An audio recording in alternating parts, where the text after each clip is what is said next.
something, give me a steak from New York Butcher Shop. So good. Yeah, absolutely. Stop by New York Butcher Shop. Pick up the finest and certified Angus prime beef steaks, burgers, premium pork chops, ribs, all natural chicken cut to order just for you. Chef-prepared entrees, side dishes, perfect dinner-to-go choice for your family, ready to heat at home with a great selection of fine wines and desserts. New York Butcher Shop, one-stop dinner shop, 2 locations, Cava Heights, Highway 119 in Greystone. New York Butcher Shop, rare quality, well-done service. Shaq Barrett retires, won a championship with the Broncos and my Buccaneers, 31 years old, had just signed with the Dolphins. Yeah, just signed with the Dolphins, and on the eve of camp, well, not the eve, the camp starts Wednesday for Miami. Within a week of camp starting, he's like, I think I'm going to retire. I mean, that's tough. Yeah, I mean, I guess he, he's been doing it forever, was one of the best, I thought more so with the Bucs at getting after the quarterback, but he knows the grind he's about to go into. So. Passion isn't there. Well, Miami needed him bad because Miami is rehabbing Jalen Phillips and Bradley Chubb from those season-ending injuries. So they needed some help, in the pass rush department. And it's just a weird deal when a guy signs with you in the offseason and gets within view of camp and just decides to retire. Texans pick up Cam Akers, signed with them coming off a torn Achilles last year in Week 9. Left Achilles. He's one of those rare guys that have blown the left Achilles now twice, LT. That ties the record. He joins a backfield with the Texans that also includes Joe Mixon, 3-year, $27 million deal with them. And then Dameon Pierce, not a bad backup option. I think, what the Texans are putting together. I saw an article today on teams that are built for the next 5 years in the NFL, and the Texans, I think, were like 6th or 7th on that list. A lot of that does have to do with C.J. Stroud, but I think DeMeco Ryans running back by committee. When he, was in Tuscaloosa, you saw a lot of running backs. And, maybe this is his philosophy. When he was in San Francisco with Mike McDaniel running that offense, a lot of running backs. Again, NFL camps are open. Kansas City, their first 11 on 11. According to reports, Patrick Mahomes goes deep to Xavier Worthy, and they connect. Is Worthy the answer to help Mahomes spread that defense out a little bit? Getting a little workout in this morning. The first thing that popped on Get Up was that play, and they showed it from like 6 different angles, and they're like, watch out for Kansas City. This is why they're going to three-peat. Xavier Worthy, they went out, they're hoping another Tyreek Hill, a guy that can fly, has good hands, had a lot of success at a big-time level with Texas.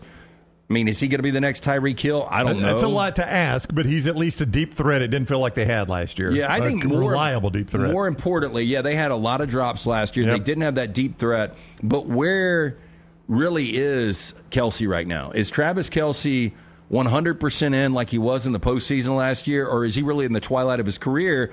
And will we see postseason Travis this year, or are we going to see what we saw in the regular season? It's a great question. And by the way, the Hall of Fame game is a week from Thursday. That's right. I mean, if you guys want some football on TV, you're about to get it. And who's in that? Raiders? That is Bears, and I can't remember the other team. Who is the other team? Is it Bears Raiders by chance? Could be, Jim. Could be. I can't swear one way or the other, but I'm going to look right now. I do know that in Ravens golf season is here. And if you're looking for a great golf course with affordable rates, you need to check out the newly renovated Woodward Golf Club. Woodward Golf Club is a semi-private club with membership opportunities available, but is also open to the public.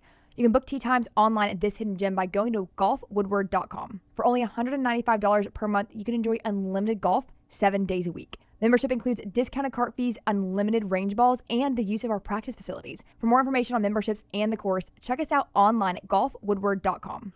Maybe you follow us on Instagram, Facebook, X, LinkedIn, or TikTok. While we're changing the game yet again, Tyler's Telegrams has been developed exclusively for you. Hi, this is the lovable boy you know as Tyler the Intern. I'm a businessman now. I will come directly to your door and tell you every time a new piece of TNR content drops. For the low, low price of $740,000, you can be notified by me, one of the biggest stars of the next round, about that thing you missed. Sure, the rest of those social media services are free, but so is radio, and we all know how well that's trending. Tyler's Telegrams is currently operating exclusively in Bibb County. Other social media platforms are available everywhere. Jim Dunaway, Lance Taylor, Ryan Brown, and Rockstar. Live from the Birmingham Racecourse Casino Studios, the next round, presented by Bud Light, is on now. Live show now on a Tuesday. More media days as they continue with the ACC and crank up the Big Ten today. We'll talk about that more in a second. Changing landscape in the NFL, big holdouts going on. baseball craziness, closer to football, a new Netflix documentary coming out, an old friend of Alabama internet lore getting married. I mean, we got it all. What? We got it all coming up for you. An old friend of Alabama internet lore getting married. Of all the things you said, is the one that caught my attention the most. That's coming up, Brownie. Okay, Stay I with can't us. wait. We got 3 fun hours here. Jim Dunaway, Lance Taylor, Ryan Brown, Rockstar, Forster, Tyler, Lunceford, all on the back row. Tim Melton in the dark confines of Studio B, getting ready for another live meltdown today at 2 o'clock. Taylor Korn working on everything social media at Next Round Live. EG is working on some college football stuff for us as well. You can go catch her latest Pennant Grace from yesterday with Josh and the guys there on our platform there, talking baseball, Braves and Major League Baseball. Let's get going with the ACC. I'm leaving the Huntsville. First of all, shout out to the Red Elephant Club in Huntsville last night for having Antonio Langham and myself up there last evening. Always a fun crew. Antonio Langham, hilarious guy, told a great story about the 1992 National Championship. I asked Antonio, did y'all practice? I don't know what you guys call it, but, you guys come out with 11 on the line right there, 11 guys on the line of scrimmage. Gino Toretto looked like he was trying to read something in Greek. He didn't understand what you guys were doing. And Antonio tells the story. He says, we practiced it before the season started, and then Brother Oliver started to Bill Oliver, the defensive coordinator, started to work on some of it leading up to the Sugar Bowl, and told us we'll only use this in an extreme circumstance. And Langham and the guys are like, okay, so it would be dire circumstances, he said. So the first series would go out, and he calls 31. Every play we're out there, 11 on the line. On the first series, we go off the field, and I put the headset on, and I said, Coach Oliver, what are you doing? And you said we were only going to use this in dire circumstances. He said, hell, Antonio, it's the national championship. They're not going to give us a chance to replay it. That's true. This is dire as it gets, I guess. It worked. Yeah, it definitely worked. Appreciate all the kind words about the show and everything we do up at the I wonder where Red Elephant Club last night. Antonio ranks on all-time corners for Alabama. Well, it used to be much higher before the Saban era. It really did. Before the Saban era, he might have been number 1. 9th overall pick with the Cleveland Browns. Yeah. So, I mean, what Saban era corners would you absolutely say you think are better than Antonio? Sneaky good fact about Antonio Langham. Still holds Alabama's record for all-time interceptions. Oh, yeah. It's crazy. As good as he was, people still threw at him. I think Surtain, Drake Kirkpatrick was really good. You think Surtain 100% better? I think I would agree. So. Yeah. What about Marlon Humphrey? Ooh. Oh, it's close. Marlon Humphrey's been really good at the NFL. Yeah, he's just been hurt the last couple of years a little bit. 19 interceptions for Antonio Langham. That's a record that you start to wonder if it'll ever get beat. I would agree with Lance. I think there's a chance Pat Surtain's the best corner to ever play at Alabama. Yeah.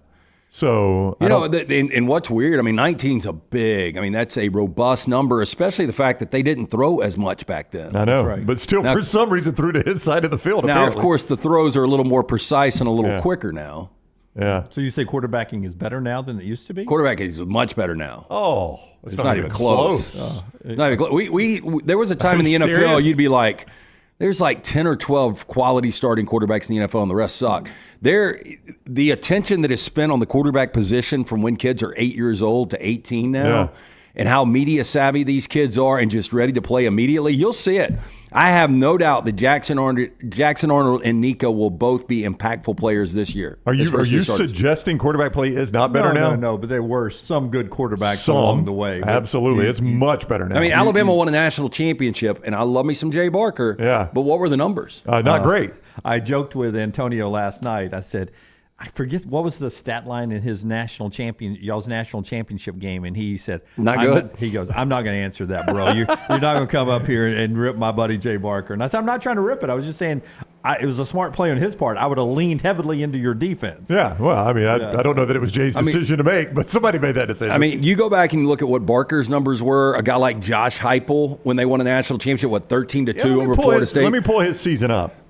You just can't win national championships without elite quarterback play. Josh Heupel was a Heisman runner-up. Is that right, Lance? Yeah, he was. Chris Winkie won it that year. I would tell you people put Greg McElroy, as a game manager, but that dude had some big games. He did. He was a game manager a lot. Greg, to me, kind of shadowed Barker's career. Like early on, Greg was the game manager, played to the defense, hand off to Mark Ingram. don't get us in trouble. And by the end of his career, that 2010 team, Greg was, playing pretty close to elite quarterback play. The reason why McElroy started in the NFL, at least started the game war too. Yeah. I forgot what it was for the Jets, and there's a reason that Barker stuck on an NFL roster for a long time. Barker against Georgia that night, so that was 94, I guess the year after or 2 years after. I mean, he was an elite quarterback his final year. But even in 2009, there were moments that McElroy had to play elite quarterback for them to just survive. The drive at Auburn, to give them the lead. They lose that game if McElroy throws an interception. There isn't spot on. You're right, and that was a critical drive, and they were much better than that Auburn team. But you go back to, what was it, South Carolina? I was going to say there was also the South Carolina game where he was so bad they just put Mark Ingram in at quarterback and let him play. I mean, that's Josh Heupel's senior season. This is a national championship quarterback, his senior season. And a Heisman runner-up. 64% completion percentage, was actually a little high then. 3,392 yards, 20 touchdowns, 14 interceptions. Do you have the game log against Florida State? 14 interceptions? 14. Yeah. Which, I mean, that gets you benched now. Nobody throws 14 interceptions. Let me just give you that was over a pick a game. Let me give you these numbers. 64% completion percentage. I'll just say 3,400 yards, 20 touchdowns, 14 picks. I'm just going to name quarterbacks. You tell me if they're better than that in this conference this year. Quinn Ewers. Are you talking about the numbers or actually a better quarterback? Their numbers are better than that. Oh, yeah. Give me the passing yards. 3,400. Okay. 3,400. Touchdowns again? 20. Interceptions, 14. Yours is Quinn way Ewers. better. Carson Beck. Way You don't see 14 interceptions Those are going to be anymore. Kentucky numbers. Jalen Milroe. Better, yes. Way better. Jackson Dart. Way better. You think Jackson Arnold is better than that? I can tell you. I do, yes. Nussmeier. Yes. Peyton Thorne. I don't think Peyton Thorne will throw 14 interceptions. Yeah, I was going to agree. I think the yardage. It'll be Walker White time if he throws 14 interceptions. He won't be around long enough. The yardage and completion percentage and touchdowns, that's about spot on for Peyton. Yeah, I mean, I'm just saying. But give him, 8 interceptions, cut that in half. Vandegrift at Kentucky might have better numbers than this. Yeah. But then you have to go back and look at the running back numbers, too, how those have changed, because they used to run it a lot more than they do now. But good catching up with Antonio Langham. Now he's part of the Miles coaching staff. I didn't know that. Miles College with Sam Shade, who's the head coach over there. Because I thought he was doing a show with Barker. Not that I know of. He was, though. I don't know. I think he's full-time because he's talking about 5 a.m. practices at Miles. And and he was with you last night. And he's going 5 a.m. practice. I got back at 10:15. I don't know what time he got back. There were more people taking pictures with him than with me. But it was a fun time up there last night. We'll jump into what was going on. From the Red Elephant Club, I did a video for Little T last night off of the ACC Media Days. We'll get to what was said that prompted that right after Brownie tells us about our friends at A+. A+ Tile Home Remodeling. That is who redid the bathroom in the Brown house. Also redid the master bath in the Taylor house and his kitchen. And that's what my man Brad Bell specializes in. Master bath, kitchen, and master bedroom closets. Those are 3 places where you'll enjoy his work while you own the home, and when you go to sell your home, they are going to pop. They're going to jump out. People are going to look at that master bath. They're going to be thrilled by that closet. And the kitchen, man, that is a selling point for any house. If you want to update it, if you're just tired of the outdated look, the non-functional look, Brad can help you. 205-422-1758.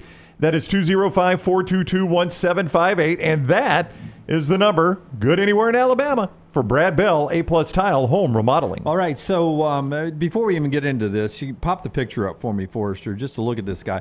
This is Jim Phillips. He's the commissioner of the ACC. If you took all the ACC stuff off of the screen right there, and I said, what does he do for a living? He looks like he'd be more likely to be the guy in charge of FIFA, World Soccer. If you liked Breaking Bad and Better Call Saul, he looks like a young Jonathan Banks who played Mike. A little bit. Yeah, he's got the nose. The same nose as Jonathan he does. Banks. Yeah. If I told you Jimbo Fisher and Jonathan Banks had a kid, that is it. Yeah.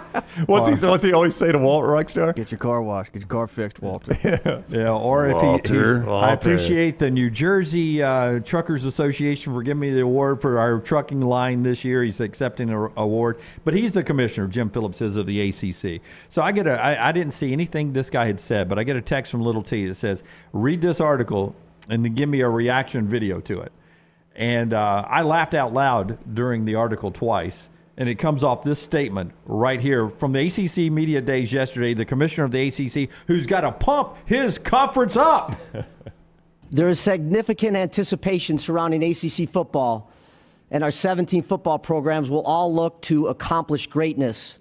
With 33 days until week 0, we know the focus will be on what's ahead for this year. ACC football has the toughest non-conference schedule in the country. We have elite coaching leadership. 6 ACC head coaches named to the 2024 Dodd Trophy preseason watch list. No conference has more. The ACC is the conference of quarterbacks. 13 enter the season with over 20 career touchdown passes and 3,500 career passing yards. The combination of our preeminent players and elite leadership only furthers expectations on what's ahead for our individual teams and conference. There's not a more exciting collection of teams in the country than in the ACC.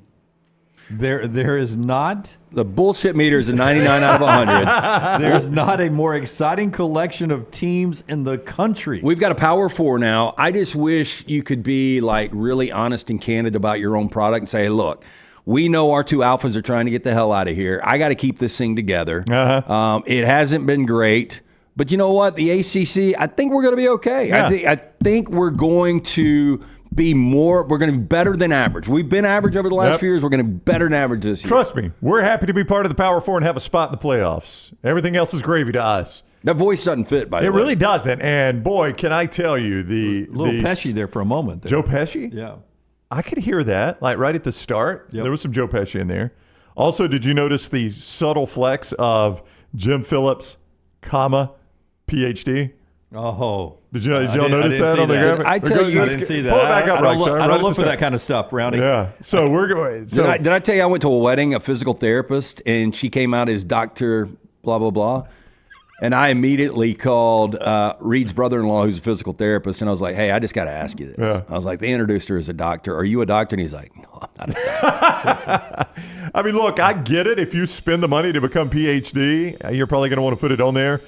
It seems a little bit out of place when you're a college football conference commissioner talking. Dre never had to spend that money for it. He didn't. Can I tell you, He just threw that DR right there, I'm man. Dr. Dre, and you want to argue with me? You can argue with me. I've never liked the PH period D period. I there. agree with you. Yeah. Let's just run them all together. Yeah, we know what you mean. It should be a group there, or I feel like it should be P period H period D period. Yeah, that's right. Yeah, no, I'm with you on that. That's always bothered me a little bit. You know, his assistant's got to hate working with him, and she had to check that. Hey, make sure it's PH period D. That's period. right. I want them to know I'm a doctor. Yeah. Like I've heard people. I had a college professor once that was like, "You will call me Dr. So and so."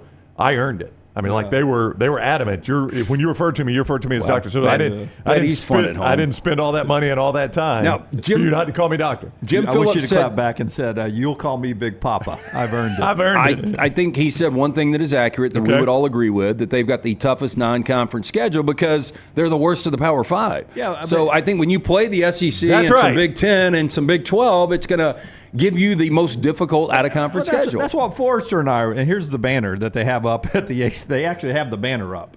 I've never seen this before, but they put a banner up, toughest non-conference schedule in the country. Flex. No, it's not the flex you think it is. Yeah. Hey, everybody wants to schedule us. Hey, can we run over here and take a picture real quick in front of the toughest non-conference schedule in the country banner? But here's the point, Neil. To your point here, okay, if Clemson's playing Georgia, if Georgia Tech's playing Georgia, well, those are two SEC teams. So, but because of who you are, Georgia can't brag about playing Georgia Tech, right? That's right. It actually hurts their strength of schedule, or has been. Some of these, like Clemson, they're I guess bragging about South Carolina. Louisville's bragging about Kentucky.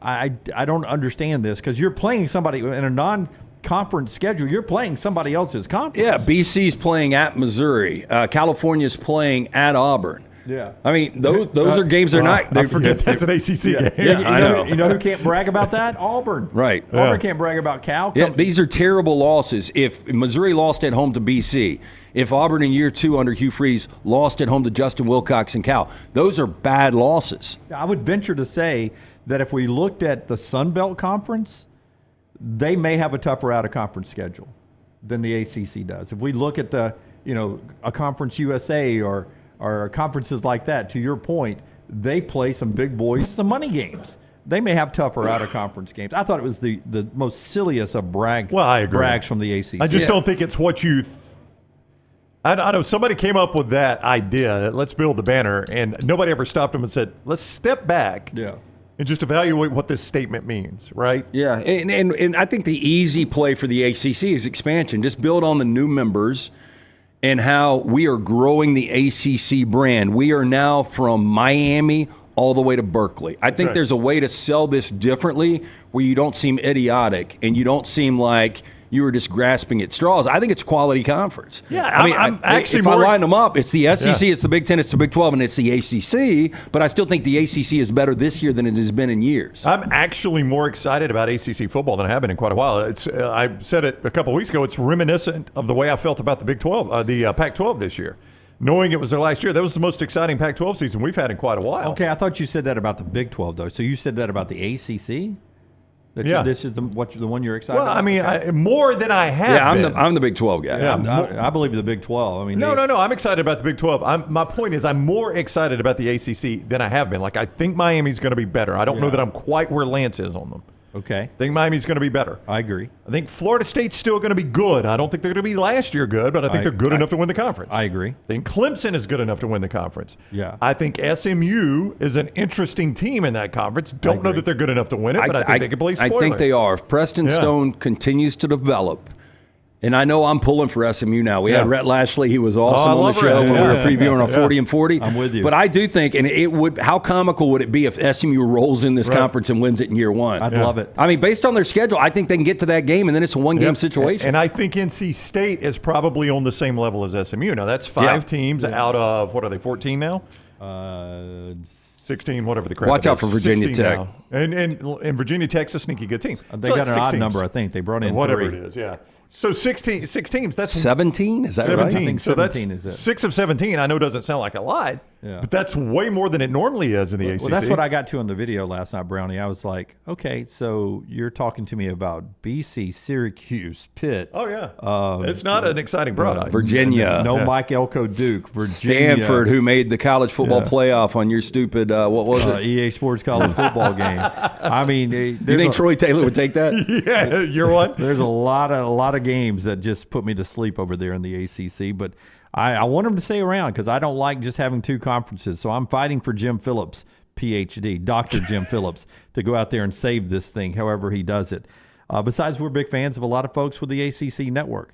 By the way, Dabo Sweeney with a comment yesterday. I saw that. Yeah, with a comment yesterday. After I tell you about our friends at Precision Sports Medicine and Orthopedics, a provider there to help you get back to life after you've tweaked something, pulled something, you got some pains and maybe a nerve from your spine down to your foot, which I experienced a few months ago. They helped me get over that. They've helped LT with some problems. My daughter injures an ankle instantly. The first person I call, Precision Sports Medicine and Orthopedics, 205-512-3885, 512-3885. What more can I tell you other than I trust my daughter's care to these folks at Precision Sports Medicine and Orthopedics. PrecisionSportsOrtho.com/2024. Orthopedic care better together. Jasper to Alabaster and all around the Birmingham metro area. Find your provider today. 205-512-3885. PrecisionSportsOrtho.com/2024.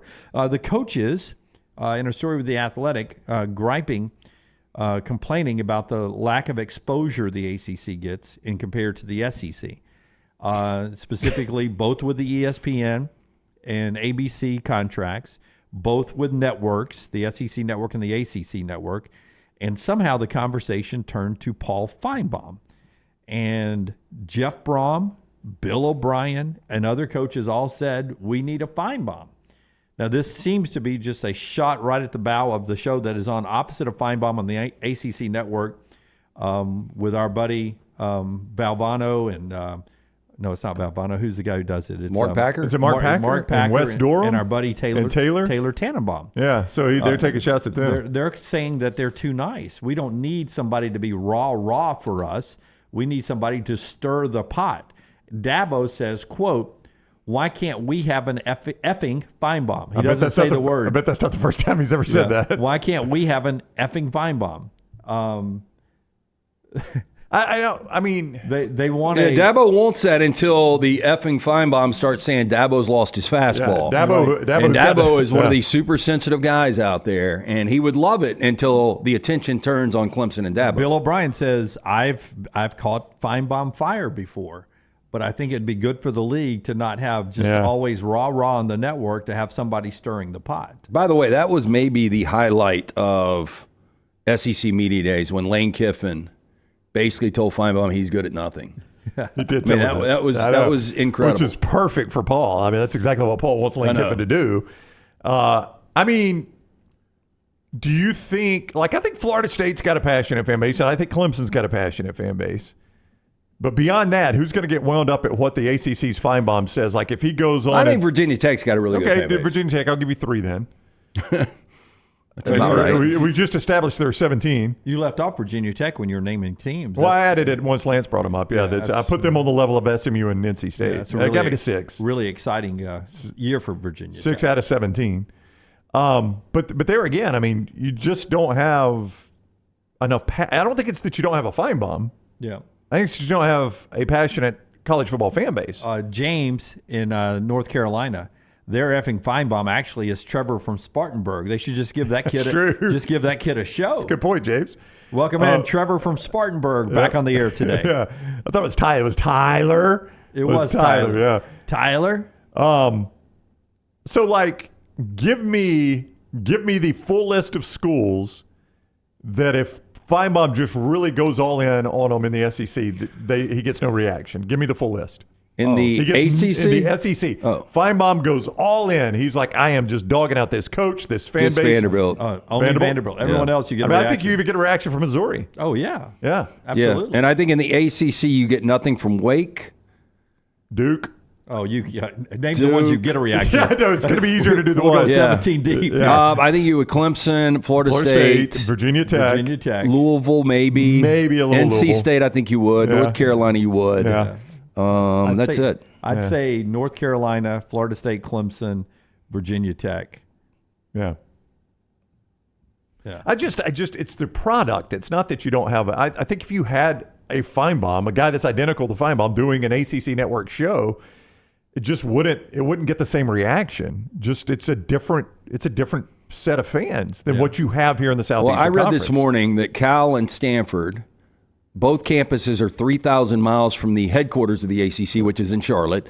Both of those teams will play not 1, not 2, but 3 different games in the Eastern time zone. I know, it's insane. No, I mean, we talked about it, how Cal will travel more than 22 NFL teams, even with the 17 games. 17 games. And that's insanity. Maybe it was 26 of the 32. For the price, would you guys be willing to be the ACC's Finebaum?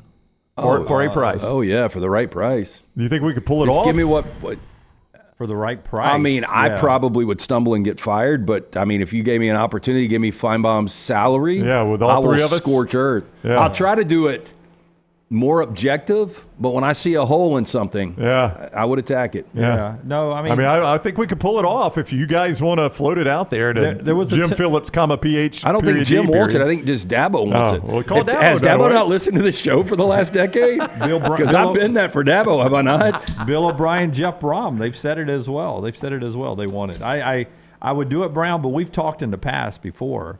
I don't know how LT felt, but I always felt like, God, if we were in a bigger market than Birmingham, we would have to talk so much about Major League Baseball on a day in and day out basis. Well, this would be all football now. We just got to scorch football, and I guess basketball too. I guess the Finebaum of the ACC has to be like, what was John Shire thinking last night? But then they will force some women's basketball and some track soccer, coaches. Soccer. I couldn't do that. And we'd be like, we're going to need this in our contract. Does Finebaum, does he have to talk to softball coaches? I don't.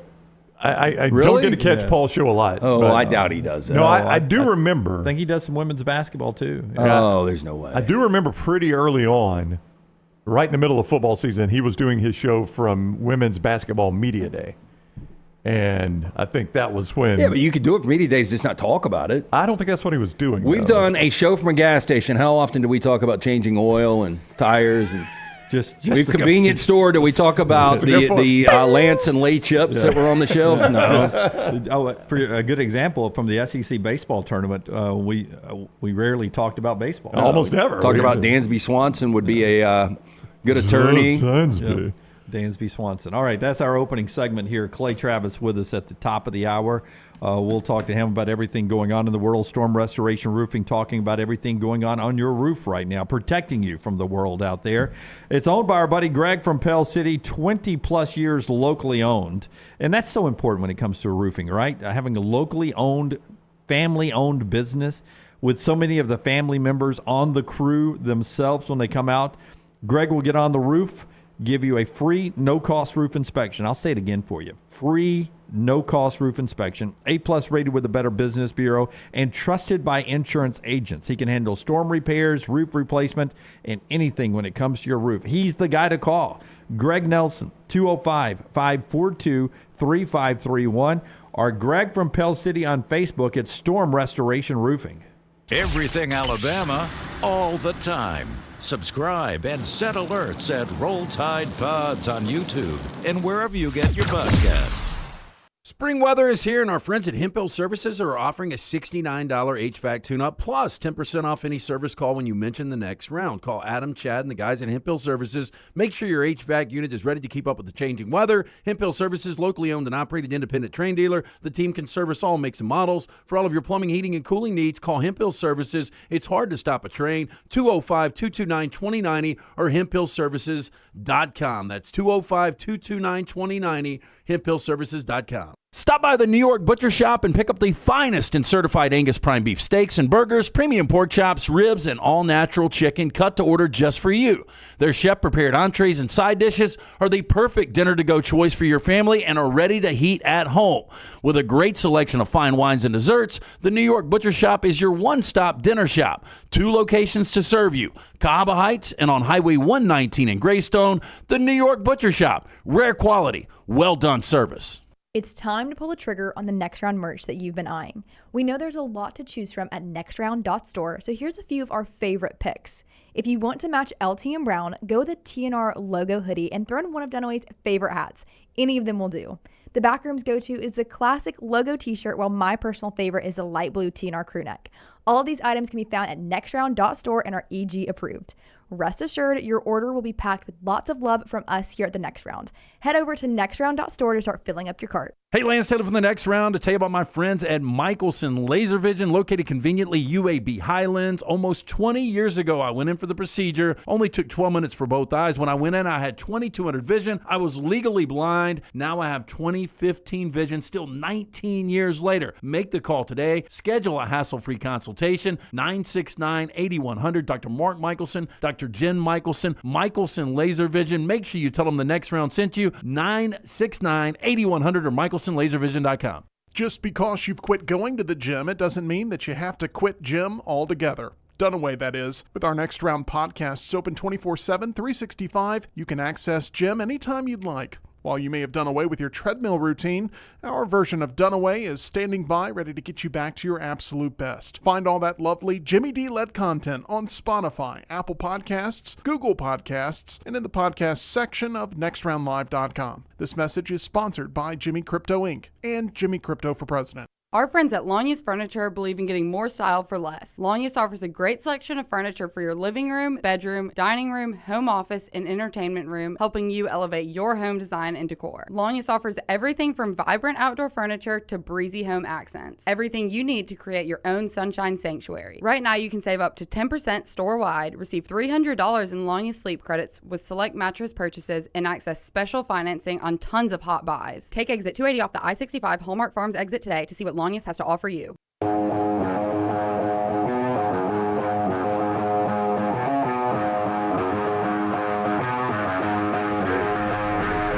Rolling on here on the Next Round, 32 days away from the college football season, but the NFL is really cranking up.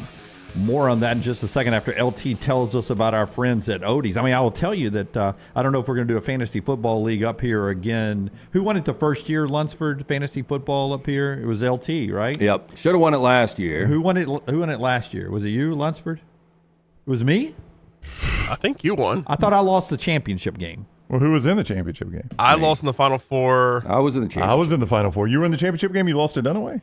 I thought I'd lost to Lunceford in the championship game, but maybe it was Dunaway. Well, Yeah, I think we just answered the question. If nobody can remember who won, why are we doing another league? I know Because none of I y'all paid attention, so I quit paying That's what I'm attention. saying. I don't care anything about playing again, but I will because obviously I've been pretty good the last couple of years. Clearly. Thank you, Lance Taylor, PhD. The show being brought to you by our friends at Odie's. Odie's Tavern, tomorrow night we will be back out there. We missed it last week. But Odie's, guess what they've got coming up this weekend? It's Odie's Fest 35th anniversary. People continue to hit me up for tickets, and I tell them, you know what? It's absolutely free. Now you can get VIP tickets, which include food, beverages, access to bathrooms. That is available at odiesfest.com. But get in, see Will Haver and that great staff. Will be out at the original location at Crestline. That is where Odie's Fest is this weekend, starting at 6 o'clock. 3 different bands, two outside, 1 inside at 10 o'clock. Make sure you make plans this weekend to head up to Odie's Tavern. All right, so the Minnesota Vikings, by the way, doing a pretty amazing thing for Kyrie Jackson, the former Alabama and Oregon player who died a couple of weeks ago in a car accident. They're gonna put the KJ decal on the Vikings helmet, but more importantly, the Vikings are also paying their full signing bonus to Jackson's family. That's good. I don't think they had to do that. Probably not. But they are doing that. It's the right thing to do. It's the right thing to do. Yep. Pretty cool. The Bears are allowing safety Jonathan Owens an excused absence from camp as he goes to Paris to support his wife, Simone Biles, in her final Olympics. Well, it's not officially her final Olympics, I guess. But but you got to think it is. I got to think it is. Yeah, and I think that's the right move for the Bears, too. And not only that, he's a good player. I mean, it's not like this guy's got to come prove himself in camp, right? I mean, you know kind of what you're getting with Jonathan Owens. So, I think it's the right thing to do. How often you get to watch your wife in the Olympics? Yeah, and this, I don't know how long they've been married. Maybe this is the first time they've been married. And during an Olympics, maybe so. And she's in the Olympics. That's one of those where if somebody complains, you tell them, listen, if your wife is ever in the Olympics, you've got an excused absence. Well, I was thinking, Brown, I was like, okay, so. Well, if it's good for Jonathan, what can I do? No, I mean, how many guys have said, hey, look, when Barbara was, that's such an old name.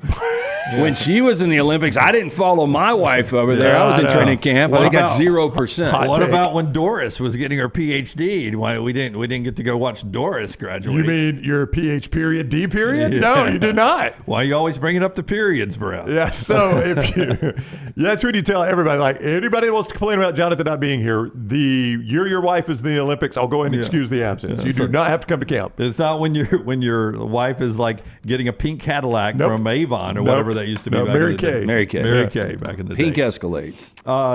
Boy, I bet you have to sell a lot to get one of those. Yeah. I've seen a lot of them though. They used to roll around town. Yeah. I don't know if people buy it anymore. Would you if you got gifted a pink Escalade, would you drive it? Well, I tell you what, that is going to put me to a test right there. Rockstar. Live with the times. It's got to be a pink Cybertruck, and I'll talk. Yeah, I would drive a pink Cadillac before I drive one of those Cybertrucks. I drive almost anything free. Okay. Almost was a key word in that sentence. A pink Escalade, I would drive it. Yeah. I was on the phone. I would tint the windows up though. I was on the phone with EG on my drive up to Huntsville yesterday, and as I passed a Volkswagen Bug, that the roof of it, the ceiling of it, Volkswagen Bug, was Alabama houndstooth with a crimson A in the back window. Ooh. God, I can just feel the chills right now. Keep going. I mean, if that's what they represent on the roads, what does the house look like? Yeah, was it Brooke Smith that you used to work with that was on The Bachelor or Bachelorette? Oh yeah, Brooke. And they did like a dive back to her home, and it was a big local story, like her dad's basement. Yeah, you had a Bama room. Had the Bama room. Yeah, because I remember we talked about it on the show. Well, I won't say what the guy said on this show, but it was. But if you've got if you've got a bug out on the streets like that, you've got a Bama room, right? Probably so. I think if you've got a houndstooth top Volkswagen with a script A in the back window, there is a room that is filled with Alabama memorabilia. I mean, where do you go to get a houndstooth roof painted onto your Volkswagen? Maybe it's wrapped. I'm sure it's wrapped. Yeah. So that was Volkswagen weird. Though. That's an interesting choice for that. It was. All right. Also in the NFL, Jordan Love is holding out. But you see that headline, you think, okay, he's holding out for his contract. He's not going to do anything physically. But then you find out he's in the facility. He's doing meetings. He's just not doing anything that could get him hurt unless he's in Atlanta Brave. He's out there just doing non-physical activities, and he's going to get a big contract. the word is it's going to be the biggest, and it could come by the end of the week, the biggest contract in NFL history. It's going to pass Trevor Lawrence, and they're wondering if it's going to pass the guaranteed money of Joe Burrow at $146 million. 18 starts. Is Jordan Love worth it? Well, look, Jordan Love in the second half of the season last year was incredible. Everybody talks about the Packers always get it right at quarterback, from Brett Favre to Aaron Rodgers to now Jordan Love. But the number is going to be between $54 and $60 million, and more than likely he will become the highest paid quarterback in NFL history. Based on what I saw last year, you've got to pay him. Boy, what would suck for Packers fans, because they have really done a good job of building this roster up. You know, you go out, you get Josh Jacobs, you're putting something together, and they were that team that nobody wanted to see in the second half. You saw what they did to Dallas on the road in the postseason. They were right there with San Francisco in the first half of the divisional game, and you got to lock him in. The good news is if you do lock him in and he stays healthy, you got a quarterback for the next 7 or 8 years. You do. So let's play the other side, though. Let's say the Packers decided not to lock him in. How does the other side of that play out? You got to lock him in. The question becomes is how much money, how long you're locking him in. And that's the thing, right? Is if you don't, you risk him having an MVP season and the price of doing business went up. The risk on this side is you just got the 18 best games that Jordan Love will ever play. You give him $50 million a year, and you never get that Jordan Love again, right? I mean, that's the risk in this. Yeah. I mean, which side do you think is the more likely side here? Yeah, like his salary was $1 million last year. Yeah. He got a 1-year extension on the 5-year rookie deal, which will end after this year. I think he's making $11 million this year. You got to go ahead and pay him. And as a Rams fan in the NFC, the teams that scare me the most, San Francisco, they're just overdue. But then I would put Green Bay and Detroit right there next. I mean, you say overdue by San Francisco, they're due to finally win one? Yeah, I mean, they haven't won Super Bowl since 1994, and they've had so much talent. They've been just knocking at the door, really, for the last decade. It's just so wild in football that in baseball, the most important players in the game get to free agency all the time. All the time. Yeah. Now, they may stay at their current franchise, but the most important players in the game get to free agency all the time. And in football, they almost never do. Yeah, I would just say this. If Trevor Lawrence got his extension, which was $275 million, a 5-year deal. $142 million guaranteed. Yeah. I mean, I've seen enough for Jordan Love that I think he deserves Trevor Lawrence money. There will be a lot of people that disagree because it's only been one season. But, boy, he was really good in the second half of that season. Yeah. By the way, it's expected to come in at 5 years, $280 million in that neighborhood. They expect the guarantee to go over Joe Burrow's $146 million guaranteed, but come in just under Cleveland's Deshaun Watson of $230 million guaranteed. Boy, Cleveland will like that money back. They guaranteed that entire contract. Yeah, I mean, 7-3 to end the season last year. Yeah. And just did not turn the ball over, played incredible football. Now, if we ranked quarterbacks, would I have Jordan Love in the top 10? I don't know. You know, I think after this season, if everything goes as expected, he probably is a top 10 guy. I don't know if he's top 10 going in, but he is going to more than likely become the highest paid quarterback in NFL history. It's just the way the game is right now. Okay. I would love to see your top 10 real quick without Jordan Love after I tell you about our friends at Way to Wellness. Planforme.com is the website. Way to Wellness, but the website, planforme.com. Keep that in your mind because that's what it's all about. A plan specifically for you. No cookie cutter plan.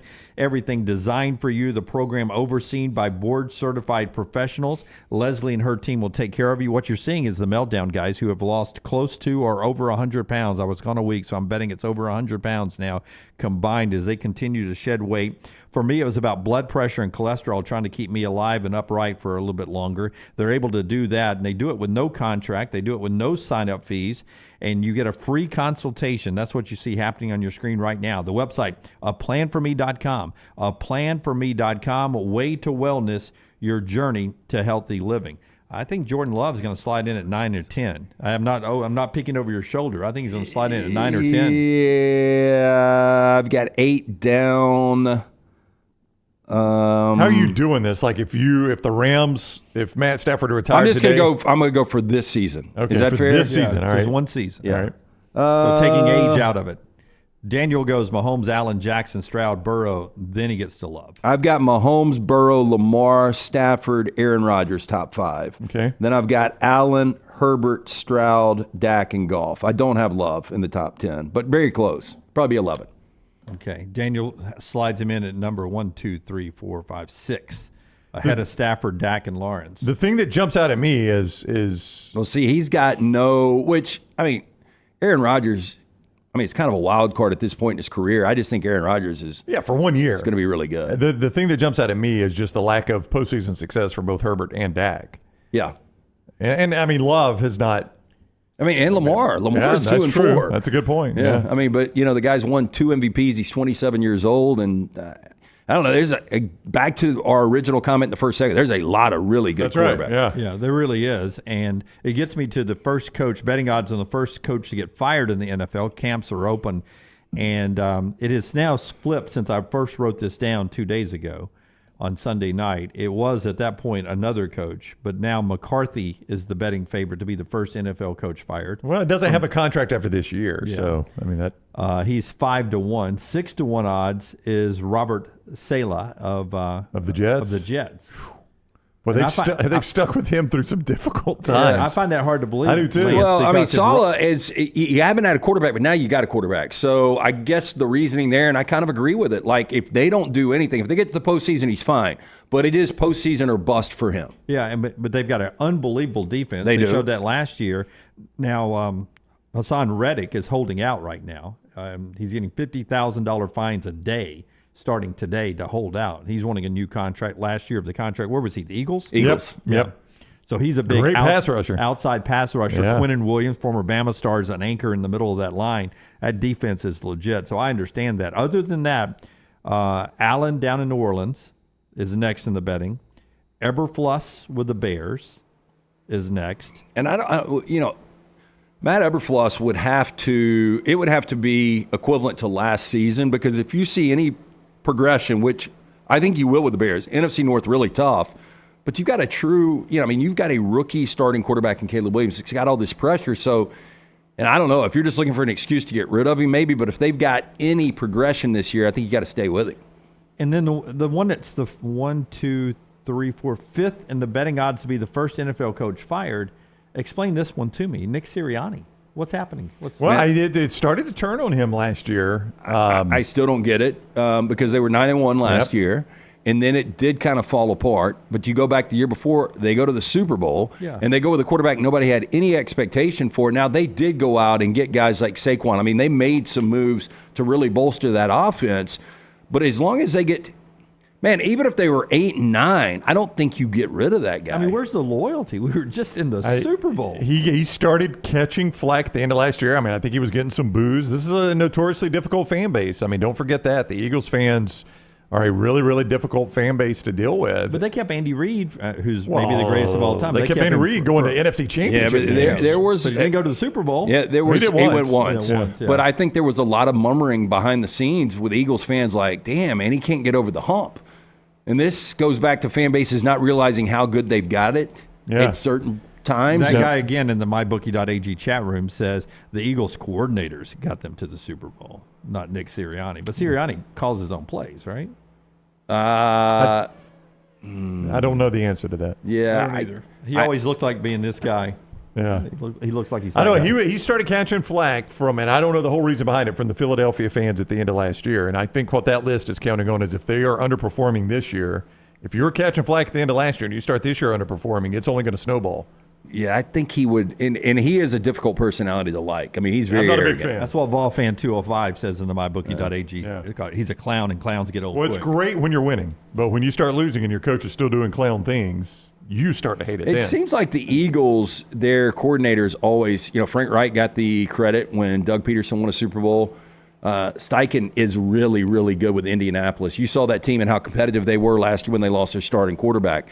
So it does seem like the Eagles, their coordinators always get kind of the love. So Steichen left, went to Indianapolis. Yeah. And Hurts fell off a little bit. Oh, yeah.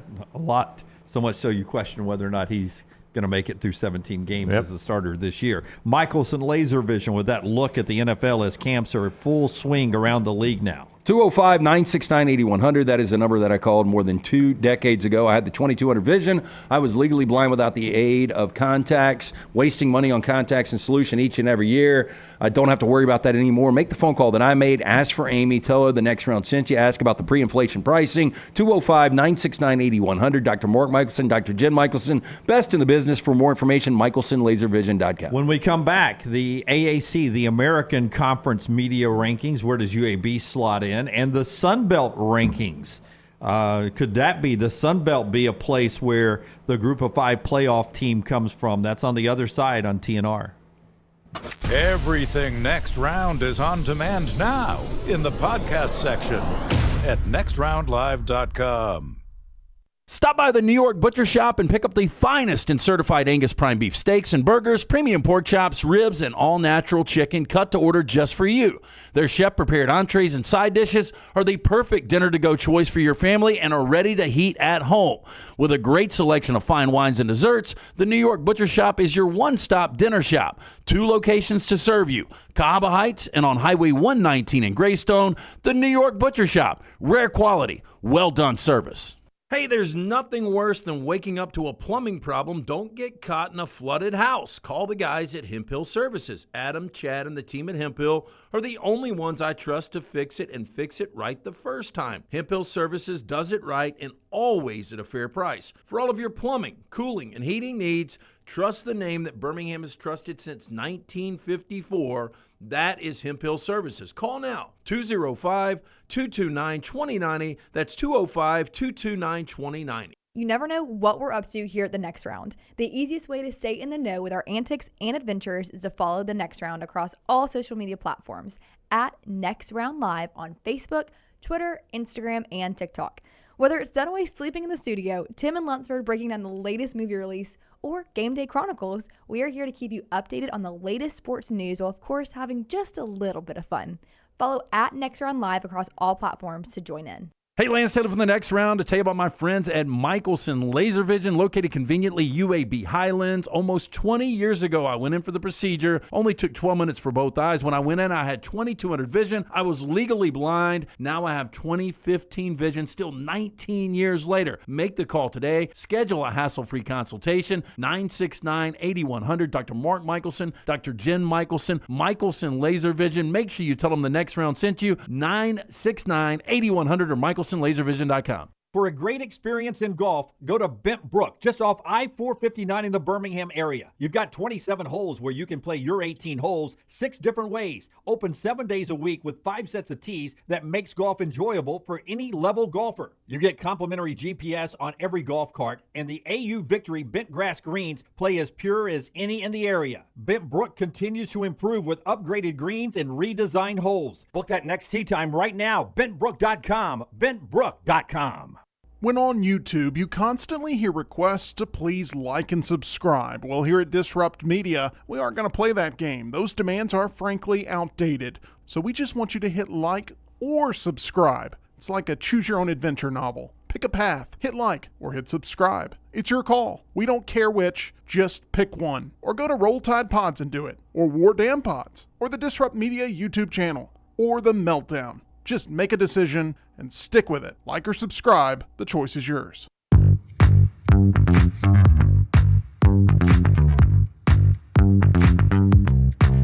Forster's about to show us a couple of cool shots from our nation's capital here in just a second.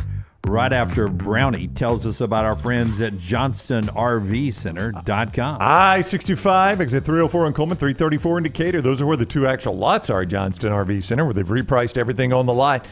The pricing is so good, they will beat any price on a comparable RV. That is a nationwide guarantee. Just bring them the price. They will beat it at Johnston RV Center. And they're going to make sure you've got a lifetime warranty on anything new and qualifying previously owned. That's from RV Warranty Forever.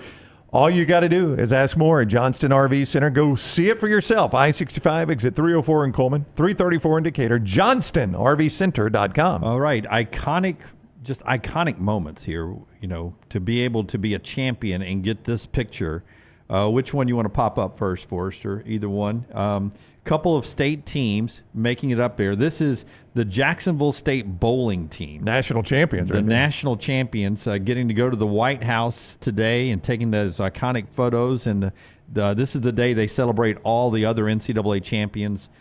Usually football and basketball gets their own trip. You think James Sr. in his prime could have started for them? Oh, heck yeah. He'd have dominated. He'd been the one. Probably the one so. bowler. He bowled 300s, know, didn't he? I don't know if anybody. He never got a 300. Had a couple of 299s. That's tough. You were probably sitting behind him. I bet he kicked a chair after. Dunaway was sitting behind little Jimmy D. Picking up that spear. Little Jimmy D said, "Daddy, you got the 300 today, son." I was just happy. Just happy he didn't kick me at that point. Just a iconic photo. One more, Brownie, if I can get to it. Also, the Auburn golf team up there today. Look at that. National champions and that iconic photo that you'll have hanging in your office until you're in your 60s or 70s. Really cool there. No doubt. Do you think for the Jacksonville State bowling team, they were bowling in the White House bowling alley? What president was it that installed that, Rockstar? Do you remember? It was over a pool, I think. I thought it was... I don't It wasn't Obama because he was watching Netflix, right? It wasn't. I thought it was Kennedy, to be honest with you. Was it Kennedy? No, it was before that. He was Eisenhower. Anyway, do you think Clinton might have done it to hire bar rats just to come in there and serve him stale I don't beer? even bowl.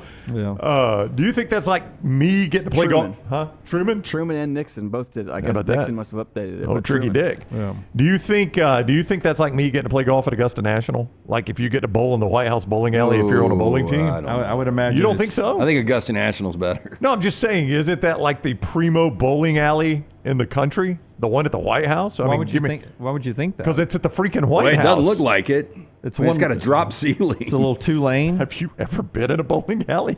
Yeah, it's true. I mean, I'm just saying, it's a bowling alley at the White House. Name me one that's better. Well, I mean, it's an iconic moment, but I don't think it's a better bowling alley. I mean, Yeah, I guarantee you there's billionaires that have incredible bowling alleys in their house. yeah, I think I can go to one on 280 and find a better lane. Lane. Than the one at the White House? Well, how based often on they update that, it? Yeah. How often do they I mean, they got a update it? 32-inch TV on the side. When's the last time you've been on lane 3 down there? Where?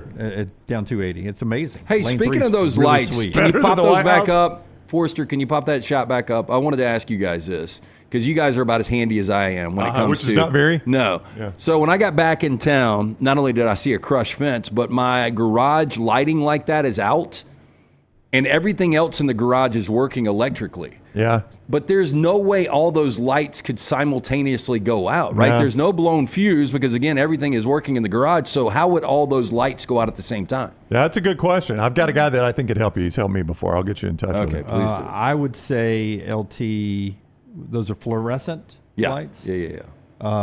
Power surge blew out all the fluorescents. Yeah. First diagnosis. This is the bowling alley in the White House. Yeah, you like the balls have the White House. They got the White House logo so you don't steal them? Yeah. So it's a one-laner, Brownie. Doesn't look like it's a lot of fun to me. I mean, you're gonna be. I can't even get my full kick because somebody's be sitting on that ratty couch over there. You think Clinton's ever laid out on that couch? Oh, yeah, no telling what's been on that couch. Honest to goodness, I think I have a better chance of bowling in a Johnston RV than I am that. Without Is that a kicking picture somebody. of the Steelers when they came to visit the White House? I above? can't figure out what that is. I think that's Obama with some kids. They said this is Melania Trump shared this picture, so this is during the Trump presidency. So that's from, I gotcha. I think our man Brad Bill could go over there and do a makeover. I mean, that's not impressive. Our friends at Urology Centers of Alabama, UCA, with over 35 urologists on hand, 16 locations across Alabama, treating all your urological needs from prostate health to kidney stones. They'll take care of you. Wonderful folks here. Stay on top of your health as you age and get older from your 20s to 30s and so on. UrologyCentersAlabama.com. To schedule an appointment today, UrologyCentersAlabama.com. Go and check them out and make that appointment today. In the American Conference, their media rankings came out, and UAB slides in at number 10. I don't know if 10 gets you into a bowl game, if that's where they end up. In the ACC, it is Memphis, number 1, and a lot of people have them contending for the playoffs this year. You would agree. Yeah, I mean, I think Memphis could be really good this year. UTSA is second. No more Frank Harris after forever there, right? Yeah, but still, I mean, when you look at UTSA and what they've got, the bones of that program and what Jeff Traylor has built, I was so high on UTSA last year, and Frank Harris getting hurt early in the season, you know, they ended up coming back and playing like the team a lot of people believe the Roadrunners would be last year. but they're not going to be as good as they were last year. John Summerall's Tulane team is 3, which would be down a little bit from where they've been expected, but there was some transition there, players leaving the program. USF, who's on Alabama's schedule week 2 when they dedicate Saban Field. That is my wild card to win the American. Boy, they're picked 4th by the media. Yeah, I would agree with you, LT. Army, in their first year in the American, slides in at 5, which is impressive, especially when you look at Navy way down at 11 behind UAB, who is number 10. In the Sun Belt, now some changes there because Summerall left Troy and Kane Womack left South Alabama. That conference looks like this. In the Eastern Division, they still have divisions. App State, James Madison, who doesn't have Kirk Cignetti anymore. He left to Indiana. Coastal Carolina, GATA in at number 4. E.g., sorry about that, Georgia Southern 4th in their division. In the West, Texas State, who had the quarterback from Auburn and LSU, but he's not back again, is he? Surely his eligibility has expired. I think T.J. Finley is done. He's got to be out of eligibility. But he was a played stud, forever. A stud last year, but Texas State is still there. Troy is 2.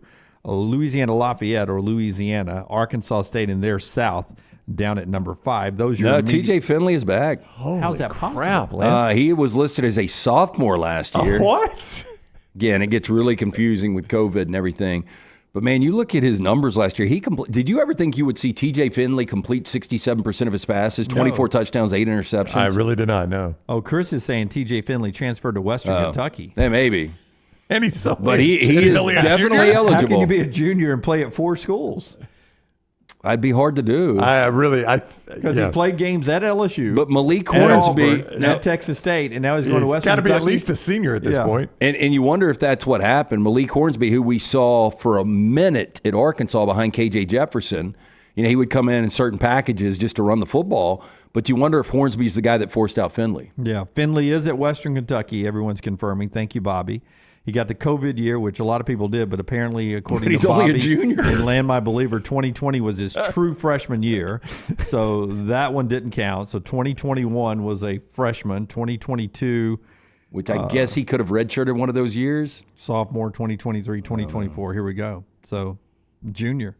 Yeah, Goose is right. Over in the mybookie.ag chat, JT Daniels played it, and it progressively got worse for JT Daniels. USC, Georgia, I'm not saying that was worse, but those were, Yeah. Then West Virginia and Rice. Yeah. Crazy how much eligibility. If I look right, this is his final year of eligibility. So we get to see him. Wait a minute. No, he only played 4 games in 2022. I think he could count that as a redshirt. Yeah, that's what it was. Yeah. Yeah. Holy crap. He almost was the starter. I know. For a brief moment, it looked like he was going to be the starter, only played 4 games. Yeah. I would say we're in a time, and this will be the first time in history, where guys probably play more snaps in their career than guys that go to the NFL.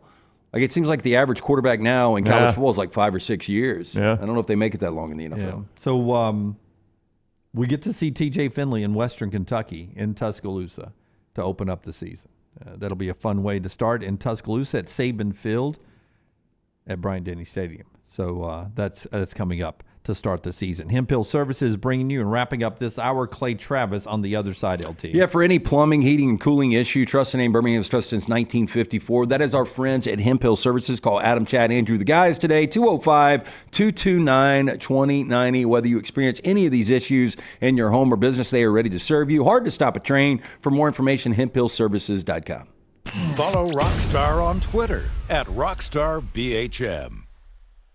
Hey, Lance Taylor from the Next Round to tell you about one of our favorite places for breakfast, lunch, and dinner. That is Hamburger Heaven since 1982. Hamburger Heaven has been serving Birmingham's best hamburgers, cheeseburgers, French fries, hand-spun milkshakes, and sandwiches made fresh to order.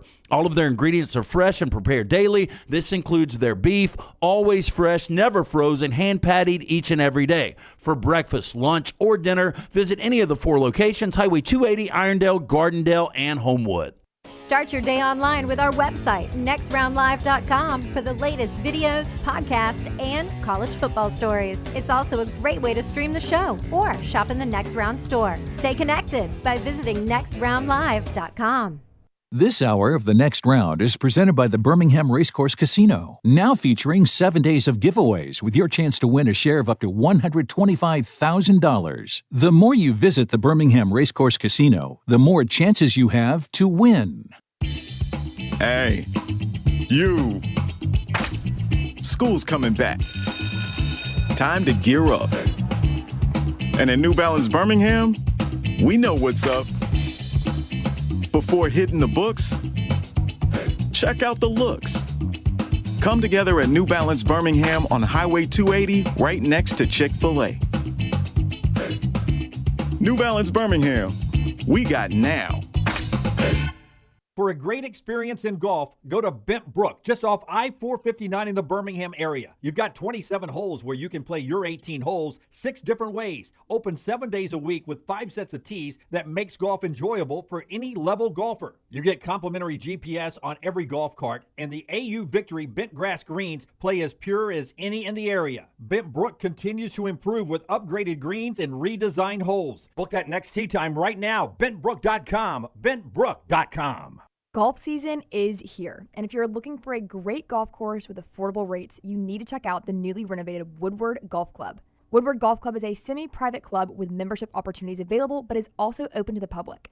You can book tee times online at this hidden gem by going to golfwoodward.com. For only $195 per month, you can enjoy unlimited golf 7 days a week. Membership includes discounted cart fees, unlimited range balls, and the use of our practice facilities. For more information on memberships and the course, check us out online at golfwoodward.com. Are you tired of buying your CPAP mask and supplies online only to be disappointed? It's time to visit CPAP Plus, your locally owned and operated CPAP shop that prides itself on personal service. Come see what you're buying at CPAP Plus with 3 convenient locations in Pelham, Highway 280, and now open in Trustful. Drop by for a free CPAP checkup and free filters, no appointment needed. Plus, sign up for their giveaway for a chance to win a free travel CPAP machine. Just Google CPAP Plus or visit any of those 3 locations.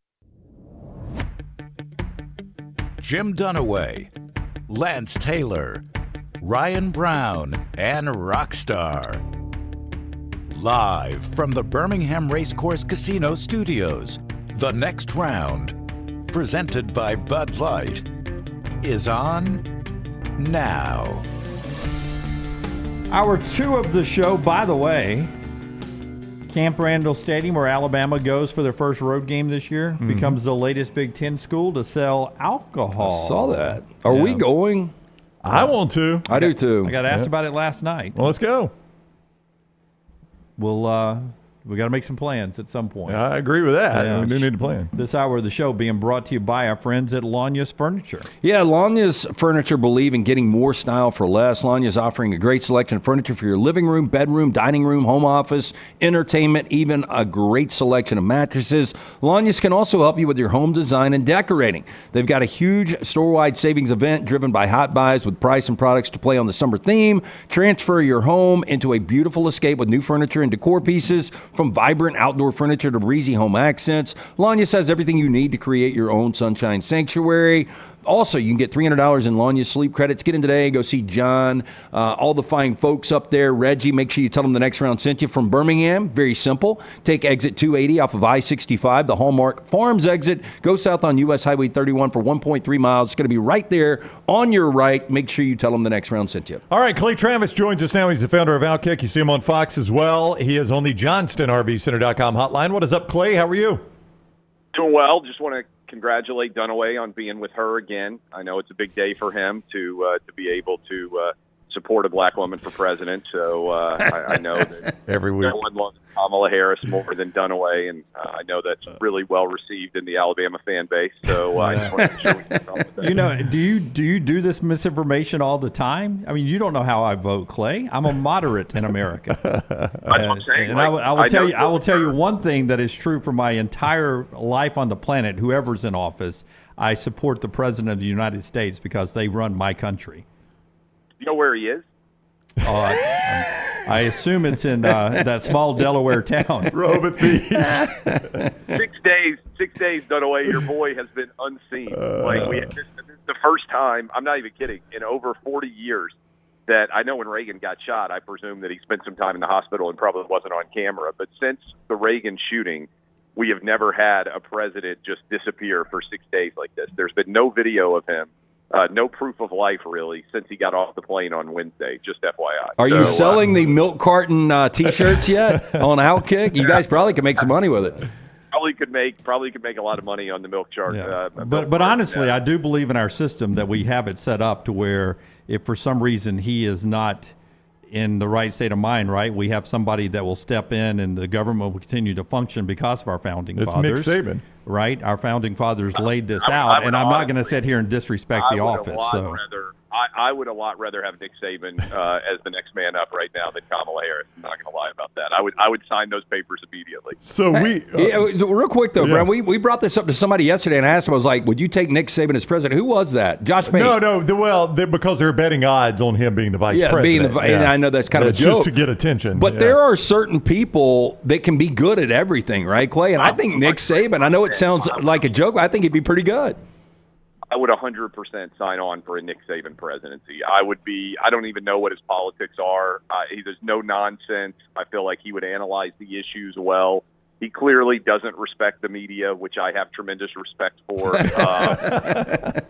And importantly, he doesn't care what other people think because he's confident that he knows better than the people who are criticizing him. And my big issue with politicians in general is most of them are just cowards, whether you're talking about Democrats or Republicans. Before I got into doing what I do now, I kind of had the idea that politicians were smarter and braver than they were.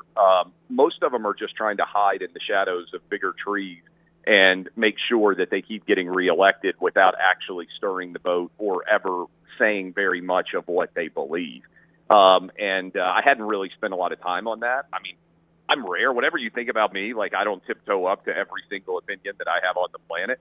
And if I ran for office and lost because people disagreed with the things that I believed, I got a pretty good life. I would go right back to it. The scary thing to me is a lot of these politicians couldn't do anything else. And to me, we should only have politicians who have already had success in some other facet of life, like Nick Saban, where they've proven, hey, and I don't even mean, like on a public scale, like, if you're the best car salesman in Bessemer, Alabama, I think you're probably more qualified to be a congressman than a lot of the people who represent the state of Alabama or Tennessee or any other state because you've actually achieved something.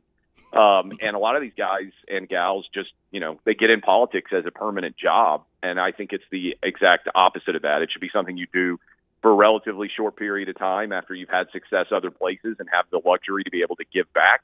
And there's not that many of those people, unfortunately, in politics. It is kind of weird. Like, I mean, people talked about Nick Saban's age. What is Nick Saban? 72? 72. I think it'll be 73 in October. And Coach Bowden, I can't remember how old Coach Bowden was, but it's something of the people that actually run the country, like Mitch McConnell. How old is freaking Mitch McConnell? I mean, the guy's got to be in his 80s, I know right? Nancy Pelosi is 84, and she told Joe Biden, "You're too old to do this job." It's a bit of a slap in the face, yeah.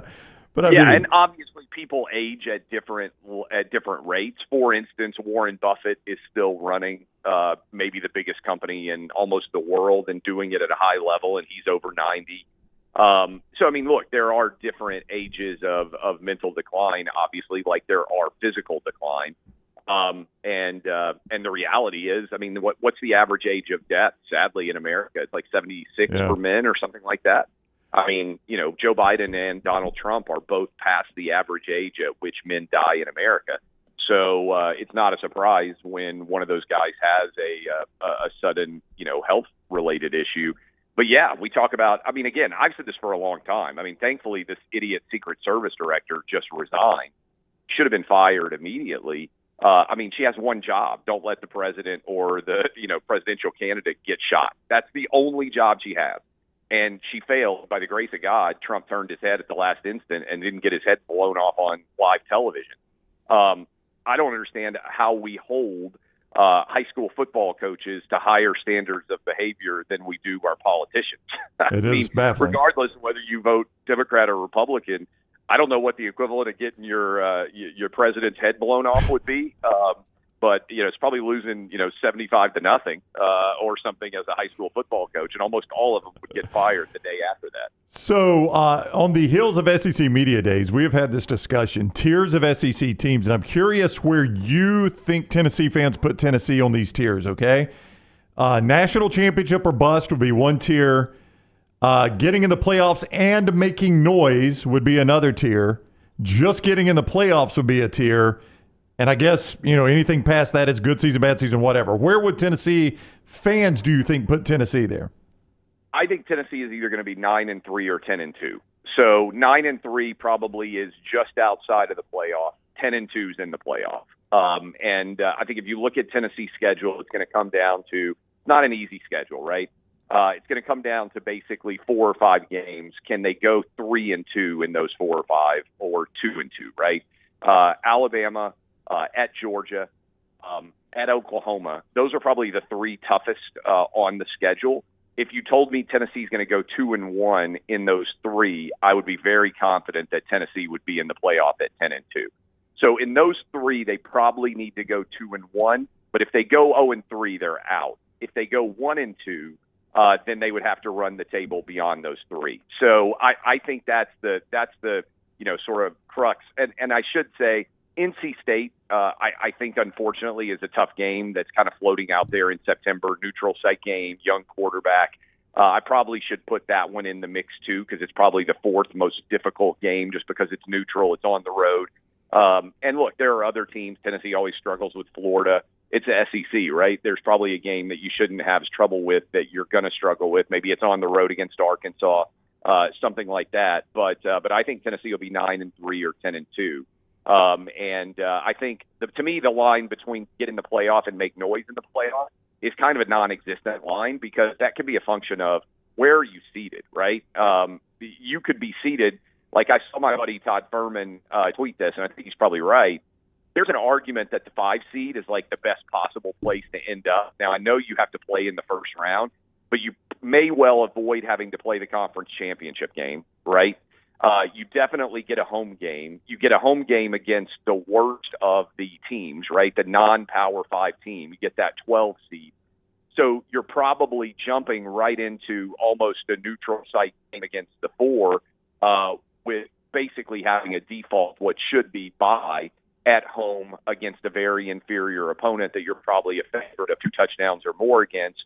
And in theory, you might well avoid the trouble of having to play in a championship game. Anyway, that was his analysis.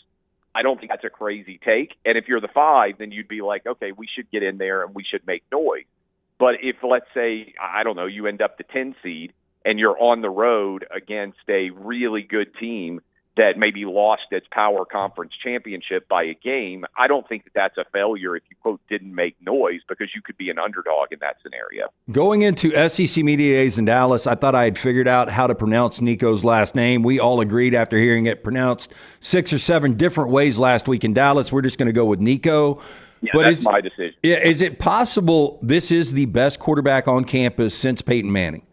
Ooh. Yeah. I mean, I think it's possible. Now, there have been some good quarterbacks since Peyton Manning, but I think that Josh Heupel, and they're very different quarterbacks, right? If you were asking me to say, hey, who is Nico on like the high end, I would say that he has Vince Young-like talents, and you're going to say, well, that's crazy. I'm saying the high end, right? Like if you look at Nico, I think you guys are going to watch him. And he's big. Remember how big Vince Young was when he was running? Like, this is not a, like Michael Vick style guy, or even a Tim Tebow style guy. Like, he's not like a relatively smaller guy like Vick, who's really shifty. And he's not like a Tim Tebow power style, like on third down, or even Cam Newton. I'm going to get you that first down every single time. He's a big guy like Vince Young. I think he's got a better throwing motion than Vince Young. Better mechanics, probably not as strong. Vince Young was a big dude. So I think the biggest fear for Tennessee fans is how is Nico going to hold up to a lot of these hits? But he's sort of a skinny Vince Young, maybe when Vince Young was a red shirt freshman and just starting off before he had started to put on a lot of the bulk that he ultimately would have. So I think Tennessee expects that Nico will be a first-round draft pick in after his junior year. So they'll have him for 2 years. I think if that's what you would project right now based on what they expect. And if that's true, I believe that he would be the first round draft pick at quarterback for Tennessee since Peyton Manning, which would make your analogy accurate. Now, he's got to stay healthy. You got to see. I mean, he played pretty well in the bowl game against Iowa. You got to see how he does when the lights come on. As I just mentioned, the schedule is not super easy. It's never going to be super easy, but even by SEC standards, I think it's a pretty challenging schedule when you toss on Alabama, Georgia, at Oklahoma, and NC State, for instance, in the first couple of months. Those games will all be played relatively early in the year. I think the Georgia game is like November 16th or something, but the other games are pretty early. But yeah, I think Tennessee expects that he has first round talent. Clay, before we let you roll, Netflix announced yesterday the 4th season of Untold. There's going to be one episode everybody's focusing on, this sign stealer with Connor Stallions. I don't even know if I'll watch that. I'm much more interested in Steve McNair. You're right there in Nashville. I listened to that podcast on the murder of Steve McNair, and there are so many holes in this. And I don't know if you've heard behind the scenes what direction they're going to take this, but I am fascinated with that episode of Untold much more than Connor Stallions. Yeah, I mean, to me, the Steve McNair murder is one of the most, obviously it's sad, but one of the most compelling true crime stories out there. And it really also, guys, is kind of a window on an earlier era of Nashville. And what I mean by that is, we're sitting here in 2024. Nashville is probably, if you go up to a lot of people in the country and say, hey, what are the 4 or 5 coolest cities in America? A lot of people are going to put Nashville in the top 5, right? I mean, it has just exploded. When I was a kid, we used to call downtown Nashville Nash Vegas, kind of as a joke. I mean, I don't know if you guys have been out on Broadway lately, but I mean, what is it, like 10 a.m.? I mean, it's probably packed right now on Broadway, like the Strip is in Las Vegas, where there's always tourists there. There's always crowds. I mean, it really is a different city now than it was even, I think it was like 2000 and maybe 7-ish when Steve McNair got murdered, 8. I can't remember the exact year, but I was doing local sports talk radio, and our studio literally backed up to the place where he was murdered. So when they were doing all of the reviews of that evidence, I mean, they came and took our radio station's cameras from the parking lot to try to review what cars were in the area that night. And I think a lot of people have always found it just unfulfilling in some way that a 19-year-old Dave & Buster's waitress decided to kill Steve McNair and kill herself, and there was nothing else involved in that incident, right? I think there were, and still are, a lot of people in Nashville that just don't think that she acted alone in that murder. Yeah, it is hard to believe. Clay Travis, founder of Outkick on Fox as well. Thank you, Clay. Have a great week.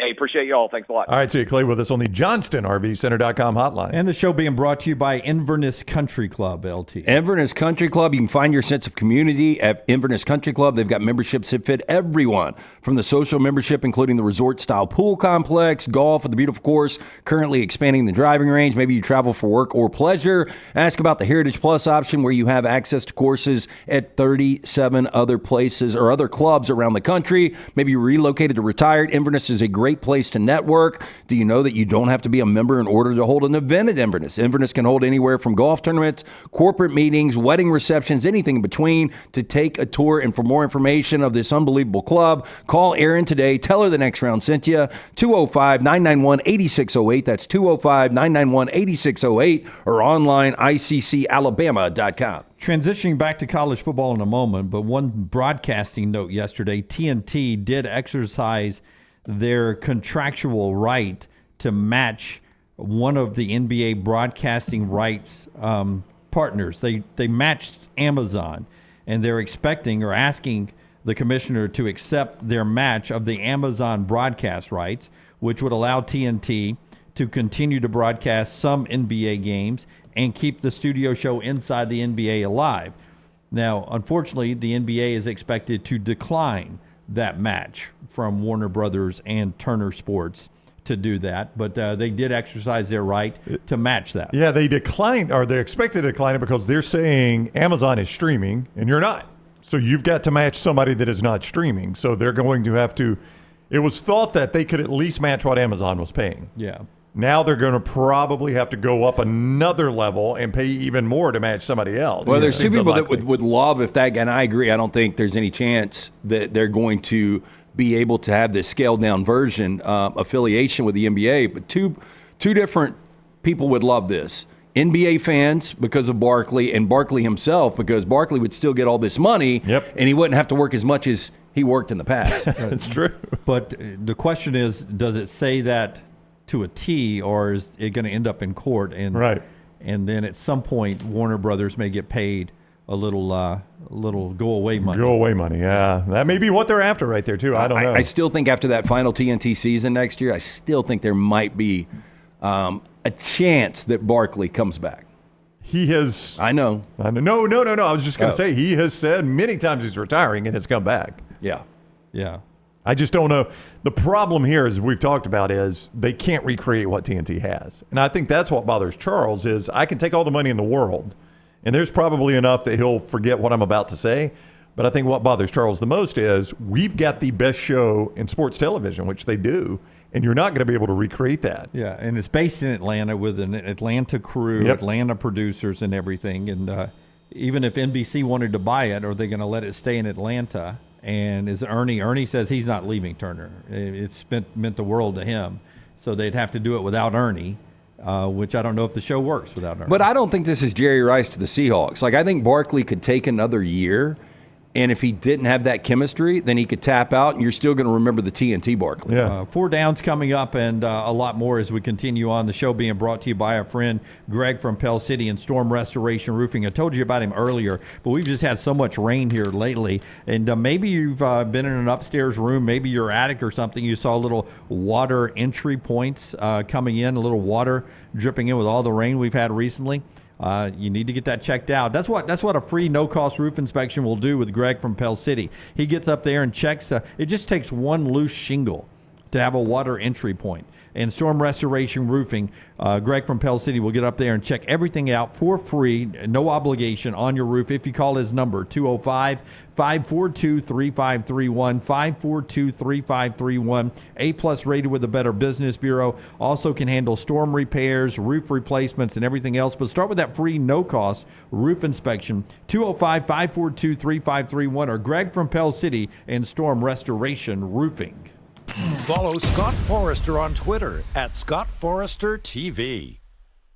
Hey, let me tell you about our friends at Urology Centers of Alabama. Compassionate and comprehensive urological care with 35 physicians, 17 locations across Alabama. Their patient-centered approach to all of your urological needs. Remember, they've got that new men's health center. It is beautiful, helping men with a wide range of sensitive male issues in a comfortable environment. You can always go online, visit urologycentersalabama.com, schedule an appointment with one of their many urologists today. Hey, you. School's coming back. Time to gear up. And at New Balance Birmingham, we know what's up. Before hitting the books, check out the looks. Come together at New Balance Birmingham on Highway 280, right next to Chick-fil-A. New Balance Birmingham, we got now. Every day, someone is ridiculed and mocked for the clothing they chose to wear. It's a harsh reality we all must face. But you have the chance to change all of that with one visit to nextround.store. For just a few minutes of browsing, you will observe so many clothing options, from hats to hoodies to t-shirts. Please, for yourself or someone you love, go to nextround.store and embrace the warmth of true attire. Hey, Lance Taylor from the Next Round. Unfortunately, over the past year, I've noticed significant hair loss. I asked around, and everyone said call Dr. Beckenstein. He is the absolute best. Dr. B pioneered the use of NeoGraft hair restoration right here in Alabama, and he remains at the forefront of hair preservation in the Southeast. He takes pride in treating each patient personally, applying his expertise to produce quality results. For more than 20 years, women and men have turned to Dr. Beckenstein for a range of hair restoration and cosmetic procedures. He uses that experience and his advanced training to help his patients fully understand his procedures they are considering. Call Dr. Beckenstein today today, 205-319-0316. That's 205-319-0316. There is no better place to watch your favorite sporting events and enjoy great food than one of the 3 great Birmingham locations of Walk-Ons. The TVs are everywhere with your favorite sports, and the menu is second to none. From the great appetizers like the waffle cheese fries to the Avery Island salad, handhelds like the all-new chicken bomber, bistro specialties with a special taste of the bayou, the amazing hand-patty burgers, the great po' boys, and the specialty drinks. Visit any of the 3 great Birmingham locations of Walk-Ons: Greystone, Stadium Trace and Hoover, and the brand new location in Trussville. Golf season is here, and if you're looking for a great golf course with affordable rates, you need to check out the newly renovated Woodward Golf Club. Woodward Golf Club is a semi-private club with membership opportunities available, but is also open to the public. You can book tee times online at this hidden gem by going to golfwoodward.com. For only $195 per month, you can enjoy unlimited golf 7 days a week. Membership includes discounted cart fees, unlimited range balls, and the use of our practice facilities. For more information on memberships and the course, check us out online at golfwoodward.com.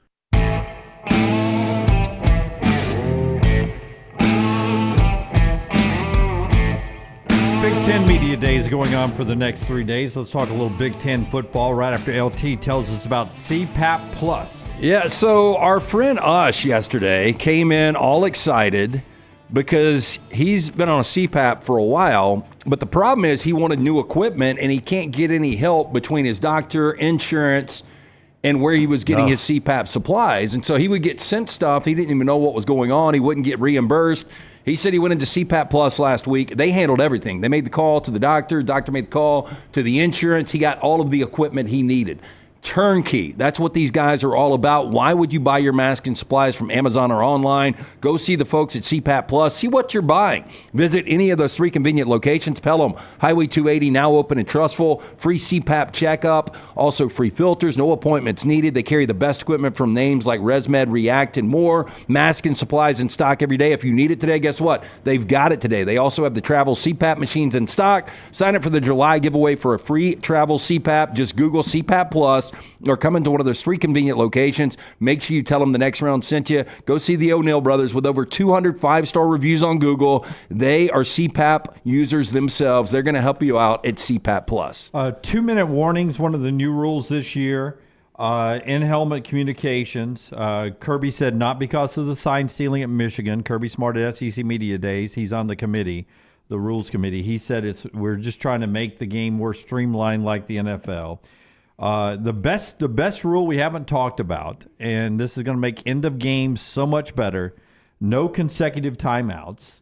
You can't freeze a kicker. You can only call one timeout like in the NFL. You can't go back-to-back timeouts. So that's good. You can appeal targeting. Now, this won't help you if you get ejected from the game, but if it's in the second half, you can appeal it during the week. And if it ruled that it wasn't, shouldn't have risen to targeting, then you do not miss the first half of next week. Faking injuries, you won't be penalized during the game, but you could be penalized afterwards. I think it's a financial penalty for the school they're looking at. I don't really know what the penalties are, but I think it's financial penalties that if you have the story I was reading actually cited an Ole Miss Tennessee game. I thought you were going to say soccer. I know. That's pretty bad too, Yeah. but it was an Ole Miss Tennessee game from a few years back. So if you blatantly are faking injuries and those players are coming back into the game, you can somehow be penalized after the game, after the fact, down the road. I still don't know how you do that. I don't either. Yeah. This is one of those where there's an obvious issue and there's 0 obvious answers. And anybody that throws out, well, here's how you would penalize that, I can come back and say, well, here's why that doesn't work. I mean, one of the first things we will see week 0, week 1, week 2, a guy's cramping nonstop. Yeah. Right. And you can't say that guy's just faking That's an right. injury. And look, I mean, there are times where it's abundantly obvious where the ESPN cameras or the CBS cameras will pick up the coach on the sidelines. And you'll see a guy just go. And he just falls out, after getting up and celebrating after making a tackle. And as I always have pointed out, is the other side of this is guys staying in the game hurt. You don't want that either because they don't want to risk it looking like I'm faking an injury. I'm up, I'm hurt. Now I go down on a knee. They have to come off and Could you... There's always been that debate. If you stoppage a play for injury, you have to miss a certain number of plays. Yeah, I think almost saying you've got to miss a series. Yeah, but there again, then I stay in hurt. Because if I'm genuinely hurt and I don't want to leave the game because I don't want to miss 4 plays, I'm just going to play through an injury. That's as dangerous as but I think a lot of other things. I think we have great stories in football history of guys scoring touchdowns with a fractured leg. Right. I don't know if you know Jack Youngblood, number 85 for the Rams, played Super Bowl 14 with a broken leg the entire game. One of the great Rams. I think if you're a coach, I think you've got to have the communication between your players. Hey, look, if you're injured, we do not want you playing. If you've got to tap out for a series, you got to tap out for a series. I think a series is probably the number. Yeah. In basketball, if we stop play, you come out of the game. That is correct. You can't get back in until a stoppage of play. That could go on a long time. Yeah, but or it could be the next time the ball's kicked out of bounds. I know, but in football, the play stops more than basketball. It does. So I mean, I get that there's a problem. I don't disagree with that. I'm just saying what gets passed off as obvious solutions to the problem have their issues as well. Yeah. Volfan 205, it says it's wild we can't expect our coaches to act in good faith. Well, you can't. Yeah. I would not waste any time doing that. Let's talk recruiting. Now to Big Ten Media Days. Let's start with first the team that's going to go last on Thursday, Sherrone Moore in Michigan. He will get asked a lot of questions about, defending a national championship, which, you always have that line, well, we've got that national championship, we're not defending anything. But he takes over the last championship team, replacing quarterback, but he's got a stud in Donovan Edwards coming back at running back. Well, he does, but Blake Corum was still your alpha in that backfield. You saw Donovan Edwards, what he was able to do in the first quarter last year in the championship game against Washington, completely gashed him. But the fact of the matter is you're only bringing back 24% of your offensive production from last year. And you know what's crazy is the narrative from Michigan to Alabama is completely different with a new head coach. Michigan's coming off winning a national championship and en route beating Alabama in the Rose Bowl. But I think Michigan fans are like, you know what, if we're 9-3, we even missed the college football playoff, but we're competitive, we'll take that. Alabama fans are not going to take a 9-3 with Kalen DeBoer in his first year. So it's really interesting that Michigan is coming off that national championship, but they're going to give, I believe, and maybe I'm completely wrong on this, but it seems like a soft opening you know for Sherrone Moore. What's funny about Michigan, though, is, and I was having this conversation last night with a guy. He was talking about Michigan. He's like, I'm fascinated to see, what Sherrone Moore is like. And he says it feels like, and he said, I'm not mean this is a criticism of your show, but it feels like what nobody's talking enough about is the fact that Jesse Minter left too. Oh, yeah. To go to the Chargers. And he was like, because he's an Alabama fan, he's like, man, that's as good a defense as I've seen Alabama go against in years. I will say that Wink Martindale coming in from Baltimore is a guy that he's done it at every level for a long time. But I do think Jesse Minter, more so on the recruiting trip. Yeah, but they do, because of the recruiting, they do have some talent stacked up on the defensive side of the ball. Still going to be one of the Big Ten's best defenses. I'm interested to see how Ryan Day handles this, because Urban Meyer and other people have said this is maybe the most talented roster Ohio State has ever had. So you're Ryan Day and you go into this. Michigan has won the Big Ten the last 3 years. They're the defending national champs. Do you go into Big Ten Media Days embracing the fact that you're the team expected to win it, you're the team expected to contend for a national championship, or do you try to shy away from the rat poison? You got to embrace it, because if you're Ryan Day, if you lose to Michigan again and for whatever reason you don't make any noise in the playoffs, as good as your overall record is, you could actually lose your job at the end of the season. I heard an interview earlier today on ESPN with Ryan Day, and it was kind of a typical cliched, coach's answer. But I would really embrace the fact that we're the alpha of this conference. I don't care. We've got 18 teams now. We've got all these West Coast teams coming in. Michigan, maybe they won the national championship, but we are the brand that everybody looks to in this conference. You want them to have a little Texas in them. He should. I mean, do you guys not agree, though? Michigan was 15-0 last year. They've beaten them 3 consecutive years, but Ohio State, again, this sounds crazy, is the brand in that conference. I just think this is one of those deals of whether you embrace it or not, you're going to be held to that standard. So this is one of those where it doesn't matter if Ryan Day embraces the fact that it's national championship or bust. That's the standard he's going to be held to. So if you're Ryan Day, you just have to answer the question, do I want to embrace it or not want to embrace it? Either way, I'm going to be held to it. What could Ryan Day say? What literally could he say that would elevate the expectations anymore? You can't. There's nothing he could say. Yeah. Like if he came in and he said, this is the best assembled roster I have ever had as a coach. Best I've ever seen as a coach. Yeah, everyone would go fact. Everyone would say, now what are you going to do with it? We knew that already. But it Coach. would be refreshing. Will Howard, coming from Manhattan, Kansas, said at the Manning Passing Academy, it's national championship or bust. I think it would be refreshing. Hey, look, I get compensated well. I haven't done my job the last 3 years, although they've won 11 games in the last 3 years. That does sound absurd.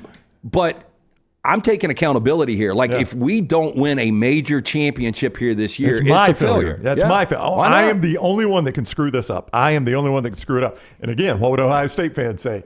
Fact. You're correct. Yeah, You're the only one that can screw this up. I can't find 3 losses. I can find 2, and at 10-2, they're still going to be in. This is not Ryan Day saying that. No. I was about to say, so we're off the Ryan I'd Day. leave that alone. But you look at Michigan realistically. Michigan could go into the second week of October sitting at 3-3. Yeah. I don't think they will, but they've got Texas at home. Texas probably going to be a slight favorite. They've got USC at home. We don't know anything about USC, and they got to go to Washington.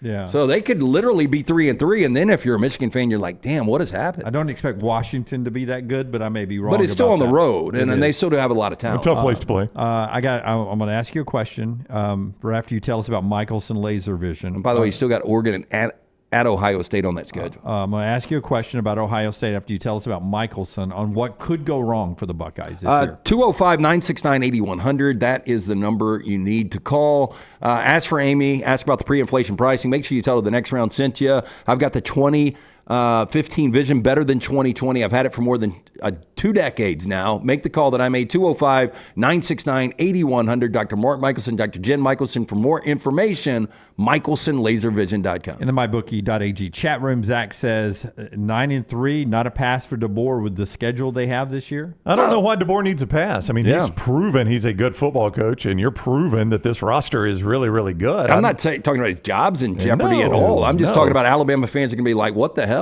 This guy just coached for a national championship, which we believe this is a better roster. He's taking it over. The schedule's difficult, but I still think Alabama should be 10-2 this year. He's not taking over a program that was slipping into mediocrity, going 8-4, 7-5, 6-6. Yeah. That's when you get past it. They lost on a final play to the semifinals, the national champion. 49 new players, though. 49. I mean, it's a lot of new players. Still a good roster. That's the world of college football, though. Brandon says Bama will lose in Norman. Daniel says the schedule-wise, Michigan should cruise to 9-3, easy with that defense. That defense is supposed to be good. We appreciate your comments, all of them, over in the mybookie.ag chat room. For Ohio State, what could go wrong? I'll give you 2 scenarios. One is quarterback if it doesn't pan out. Yeah, they just misevaluated. Yeah, it ends up not being the guy. And the other one is you talked about this about USC last year. We see it sometimes in the NFL. You've brought in some high-paid, hired assassins, Caleb Downs, Quinshon Judkins. You've got a roster full of millionaires, guys who have been paid to play and paid really well to come and be assassins there in Columbus, Ohio. Sometimes that doesn't mesh together. It did not last year in Southern California. That's the only 2 things that I could see go wrong with this Ohio State season. Well, I think there's a third, and I think it might be bigger than the other 2, and that's, what is the relationship with Ryan Day and Chip Kelly going to be like? Because both on the surface seem like they can be kind of difficult personalities, alphas to deal with. Didn't Chip help Ryan get started? Yeah. So they've got a really good relationship, but Chip comes in, and let's just say the offense isn't what we think it's going to be. I don't think this is going to happen, but you do have 2 big egos in that building, and you just wonder if they get sideways on that offense at all. I don't think it'll happen. Again, we'll know everything. If they get by Oregon on October 12th, they're going to be 6-0, 7-0 after they beat Nebraska, then going to Penn State. We know how James Franklin is. I mean, if they get by Oregon, they are going to roll. Yeah, I mean, it's hard to find hiccups on this schedule, Jim, outside of that trip to Oregon. Because as Lance said, if they were going to Iowa. Yep, and they were going to Michigan. I can see how that trips them up. But Iowa at home, I mean, when's Iowa played well at Ohio Stadium, right? I mean, you're at Michigan State. That's just Jonathan Smith is early on there. Penn State's record in big games, I just don't buy into them, even in Beaver Stadium. And then you got Purdue, a Wrigley Field trip for Northwestern, Indiana at home, Michigan at home. I mean, outside of that Oregon game, it is really hard to convince me of slip-ups for them. Absolutely. One more thing on Big Ten Media Days after you tell us about A+, the folks that have changed the landscape, not of the Big Ten, though it has changed. 18 teams, by the way, in the Big Ten. That's a lot.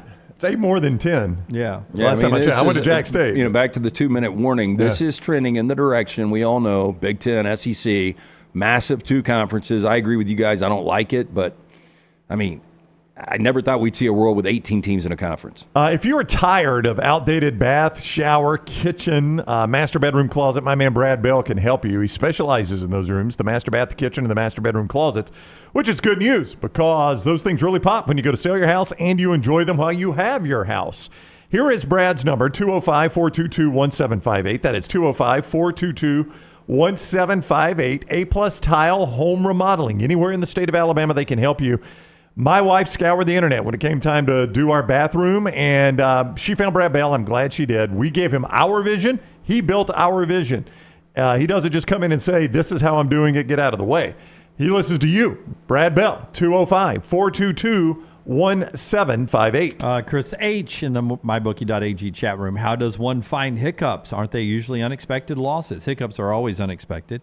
And unexpected losses are what make college football work. What's the biggest upset on the Ohio State schedule? I've seen Ohio State have one hiccup in Ryan Day's. Take away Michigan; those were good Michigan teams, great rivalry. Your point is he wins the games he's supposed to win. Yeah, like they lost at home to Oregon, and that was a good Oregon team, but that it was out of nowhere. Oregon gashed them on the ground. Yeah. Okay. Mario Cristobal, I think it was 2021 yeah, or 2022. That's Yeah, but that's the one regular season loss that is kind of baffling. And then you can take shots about losing to Georgia and the way they lost, but that was still Georgia who ultimately won a national championship. So his losses have been Michigan playoffs. That's it. And Oregon game. That's it. If I were going to try to make the case, I would make the case for Iowa the week before Oregon, the old look ahead. Now, I'd feel a lot better about that case in Iowa City. Not that they've been great there either. Iowa has not won in Columbus since 1991. 1991. Yeah. That's a ways ago. That is a ways ago. And they've only beaten Ohio State twice since then. They don't play every year, but they've only beaten Ohio State twice since then. One of those was 2 years ago, or back in 2017, 2 games ago, but it was all the way back in 2017, 55-24. Iowa just doesn't beat Ohio State, so that's hard for me to make that case. The difference between Ryan Day and Urban Meyer is it seemed like Urban Meyer could find one of those losses. Yeah. Purdue that night where they were honoring the student who was battling, a fatal diagnosis, and Purdue just had a wonderful game plan and beat them. Was that the night he ate cold pizza on the golf cart? Or that was in the Big Ten championship game the year he lost that. Yeah. I mean, he seems to find Urban used to find a loss. Ryan Day doesn't lose those games. So Ryan Day's 56-8. I think I can count them. 3 to Michigan, Alabama in 2020, Georgia in 2021, Oregon, Missouri last year, and I'm missing one. In a giveaway bowl game. Did Penn State get them one year with blocked field goals? No, that was before Ryan Day. Urban Meyer. Okay. I'm missing one. But, I mean, those are all what I would call quality losses. Even that Missouri team that won 11 games last year. He generally loses to playoff teams. I mean, that's generally he loses in the playoffs or 2 playoff teams. And that's why it's so hard to find one. Like, I could maybe make a case for Nebraska if they didn't have the bye week after Oregon. I mean, let's say they go to Oregon, they get a big emotional win. You come back home, you're flat, Nebraska upsets you. They got a bye week before that. Okay, here is the problem. Against top 5 teams, what do you think his record is? Who, Ryan Day? Yeah. We're going to tear him apart. We're scaling it down. Yeah. It used to be against top 25, what do these guys do? Top 10, top 5 teams. How many has he played? But top 5 usually is your semifinals and finals. That's who you got to beat to win a championship. He's played 7 top 5 teams. 2-5. Or 1-6. I'm gonna go your last answer, Brown. I'm gonna say 1-6. He's 1-6. Yeah.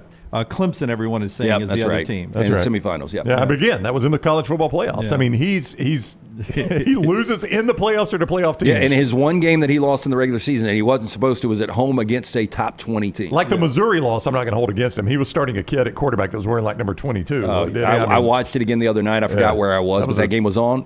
And Ohio State was up 3-0 basically the entire game. I remember us watching that game when we were in California. Yeah, we were in California, and it was a terrible football game. We had Missouri plus points. All right. I mean, Missouri was playing Are they playing like it was. It was their Super Bowl, and was. Ohio State was starting like their 5th-team quarterback. So I don't think I'm going to hold the Missouri And he game was against him. awful. Okay, when we come back, LT's got our 4 downs today. Big Ten Media Days rolling on today, Wednesday, and Thursday. Michigan will be the last team in there as the defending champions. Our friends at New York Butcher Shop getting you ready for football season, ready to grill out. But more than grilling, a great place to go by and get a big New York-style butcher sandwich today. So JT, Jack Taylor, came over, spent the night last night. He wanted smash burgers, so we went and picked up smash burgers from our friend Jim.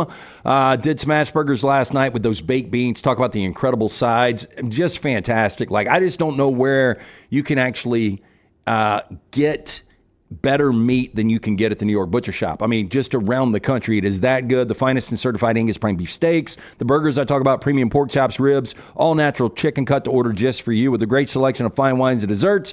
New York Butcher Shop, one-stop dinner shop, 2 locations, Cahaba Heights, Highway 119 in Greystone. The New York Butcher Shop, rare quality, well-done service. I thought about you guys yesterday at lunch on my way up to Huntsville. I stopped off in Coleman. All steak? Nope. I wish I'd have thought of that, but I went to the Puckett's like they have in Franklin and Yeah, downtown Nashville. I got their Mojo burger. They hand patty the meat, coleslaw, pulled pork. Yes, sir. And baked beans on the burger. It's a lot. With a sauce. Okay, so how was the meat to bun ratio, or really the ingredient to bun ratio? I could eat it. It wasn't like y'all's club sandwich, yours and Forrester's a lot out there, which was impossible, and it didn't fall apart like I thought it was going to do. That's important. Like Little T's macaroni and cheeseburger, it exploded. Yeah. But I did have an appetizer. I only ate 2 of the 5 they had, but I had the pimento cheese that they batter and flash fry it real quick. Yeah, fried pimento cheese is with good. some spicy pepper Did jelly. you do this on the way up or the way back? I just had one meal yesterday on the way up. Yeah. That was it. What else? That's a risky meal. Yeah, that was it. That was. So you had the pimento cheese balls in the burger? Yeah. So it was good. It was See, delicious. I don't mind eating alone like that. A lot of people, they hate eating alone. I love it. When I'm on a road trip like that and I can just stop somewhere and eat by myself, I don't hate it. Yeah, I don't mind eating. It's kind of myself. peaceful. And I tried to pull you yesterday. It did not work. How'd you pull a me? I said thanks, sweetie. And So the waitress? It did come off. Was it a waitress or a waiter? Yeah, I even laughed. It was a waitress, but I laughed. Hey, I laughed afterwards because why are you laughing? And I said I was just trying. My buddy Ryan, I work with, he calls sweetie and sugar. And I tried to try it one time, and I just laughed out loud. And she was like, "Why are you laughing?" And I was like, "I couldn't pull it off. I'm not a sweetie guy." Yeah, Did you leave that social situation thinking, not my best job? Well, I was trying to warm up going into a social hour at the Red Elephant Club, which was not good either last night. Thank God for the people who love our show to get me through it. When we come back, LT's 4 downs. This is TNR. Take the next round anywhere you go with official Next Round gear. Buy yours today at nextround.store. Things fall apart. There's even a book about it, but that doesn't mean you have to break the bank to fix them. Ryan Brown here for the Next Round. Our friends at Mortgage Right have a new renovation option that will make repairs and other home improvements easy. If you've recently purchased a home and find yourself short on cash, or you're looking to buy a fixer-upper, Mortgage Right's renovation loan program can help you spruce up your space. Repairs can be made to your roof, plumbing, flooring, and more with the help of top-notch mortgage professionals. So get your fix by visiting mortgageright.com/TNR. NMLS 2239, Equal Housing Lender. Stop by the New York Butcher Shop and pick up the finest and certified Angus prime beef steaks and burgers, premium pork chops, ribs, and all-natural chicken cut to order just for you. Their chef-prepared entrees and side dishes are the perfect dinner-to-go choice for your family and are ready to heat at home. With a great selection of fine wines and desserts, the New York Butcher Shop is your one-stop dinner shop. 2 locations to serve you, Cahaba Heights and on Highway 119 in Greystone. The New York Butcher Shop, rare quality, well-done service. Hey, Lance Taylor from the Next Round to tell you about my friends at Michaelson Laser Vision, located conveniently UAB Highlands. Almost 20 years ago, I went in for the procedure. Only took 12 minutes for both eyes. When I went in, I had 20/200 vision. I was legally blind. Now I have 20/15 vision, still 19 years later. Make the call today. Schedule a hassle-free consultation. 969-8100. Dr. Mark Michaelson, Dr. Jen Michaelson, Michaelson Laser Vision. Make sure you tell them the Next Round sent you. 969-8100 or Michaelson. LaserVision.com. For a great experience in golf, go to Bent Brook, just off I-459 in the Birmingham area. You've got 27 holes where you can play your 18 holes 6 different ways. Open 7 days a week with 5 sets of tees that makes golf enjoyable for any level golfer. You get complimentary GPS on every golf cart, and the AU Victory bent grass greens play as pure as any in the area. Bent Brook continues to improve with upgraded greens and redesigned holes. Book that next tee time right now. BentBrook.com. BentBrook.com. Spring weather is here, and our friends at Hemp Hill Services are offering a $69 HVAC tune-up plus 10% off any service call when you mention the next round. Call Adam, Chad, and the guys at Hemp Hill Services. Make sure your HVAC unit is ready to keep up with the changing weather. Hemp Hill Services, locally owned and operated independent train dealer. The team can service all makes and models. For all of your plumbing, heating, and cooling needs, call Hemp Hill Services. It's hard to stop a train. 205-229-2090 or hemphillservices.com. That's 205-229-2090, hemphillservices.com. Follow Next Round Live on Twitter, Instagram, Facebook, and YouTube. The social media team at Next Round Live is dedicated to giving you daily news conferences and practice video from UAB, Alabama, Auburn, and around college football. Follow and compare to the sites you used to visit. You'll also get the latest highlights and news from the Next Round Daily Show. Turn on the notifications so you don't miss a thing. Next Round Live on Twitter, Instagram, Facebook, and YouTube. See more at nextroundlive.com.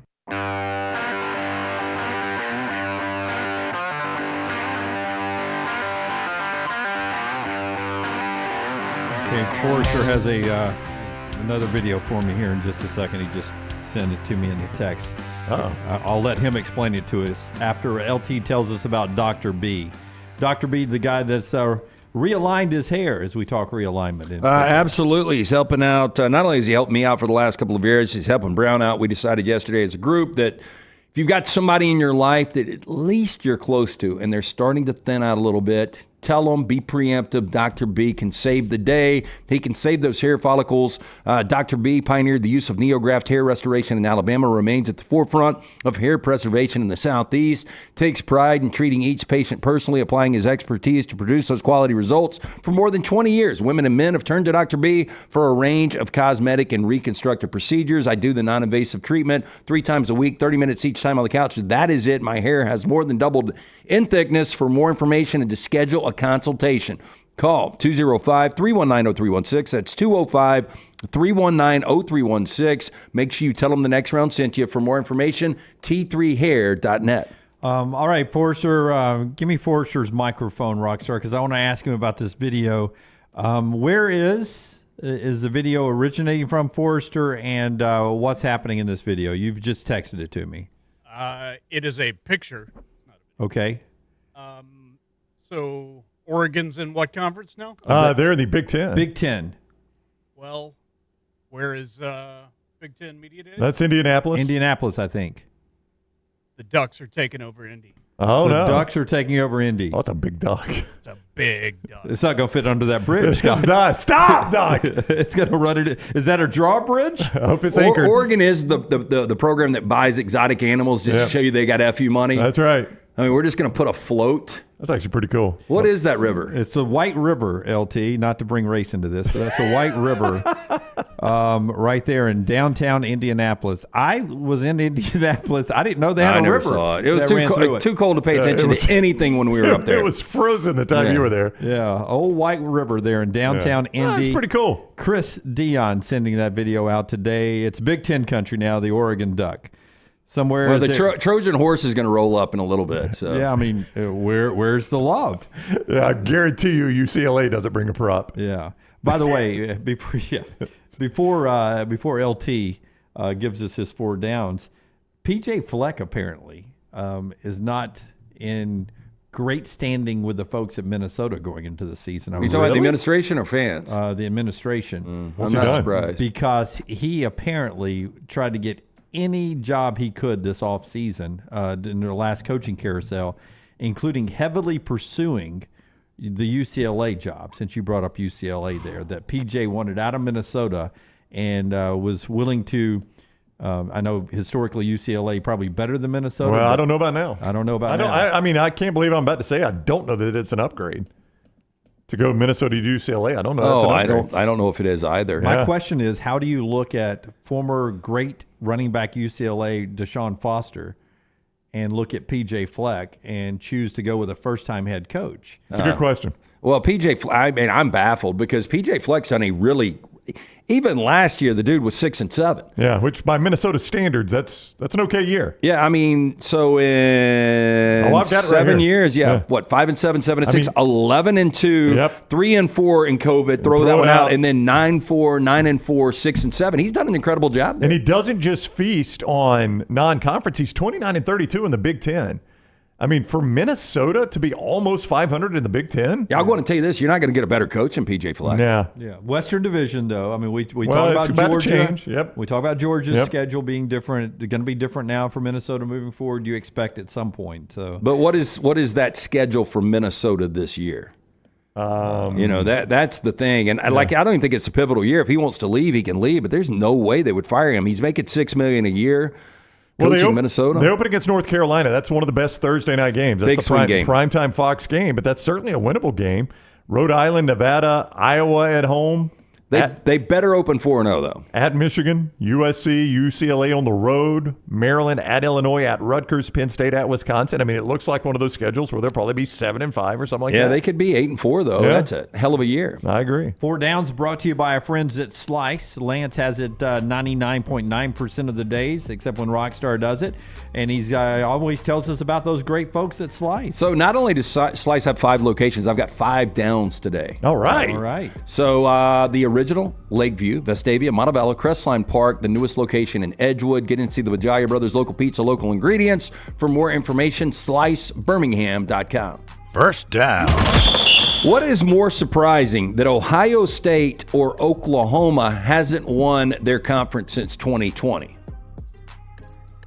I'd say Ohio State. By the way, neither's played for it since 2020. Think about that. I mean, I just pointed out yesterday, though, Jim, that Oklahoma has won more conference championships than any team in college football. They've won 50, and I'd guess Oklahoma's probably played football, 130 years?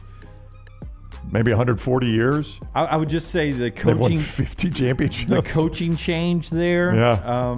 Losing Lincoln and just some good moments for teams like TCU and Kansas State and Baylor and Oklahoma State. I mean, Ohio State, it's come down to Ohio State and Michigan every year, and the fact that Ohio State hasn't gotten over the Michigan hump 3 straight years, that surprises me more. But to me, for Oklahoma to not even play in that game, and you just mentioned teams that have Baylor and Oklahoma State and TCU and Kansas State, both are pretty incredible, but just based on Oklahoma's history, I would go Oklahoma in the Big 12. Yeah, I think I would too. I think I'd go Oklahoma just the way, again, 50 conference championships in their school's history. Yeah. And it's been going on 5 years. And by the way, this year probably adds another year to that, right? I mean, we're going to hit the 5-year mark where they haven't played for or won a conference championship. Yeah, Ohio State for me. Okay. I'm going to stick with Ohio Second State. down. Gary Payton, 56 years old, the glove. Better Oregon State Beaver, Ocho Cinco or Gary Payton? Gary Payton. I mean, yeah, that guy was legit for a while. He was. Did they make it to an NBA yeah, Finals? They did. In 1996, they played the Bulls and lost in 5 or 6. And he joined the Lakers chasing one, right? Him and Malone. That was at the very end, though. It was at the very end. I would say Peyton, too, one of the, if not the best defensive point guard we've ever seen.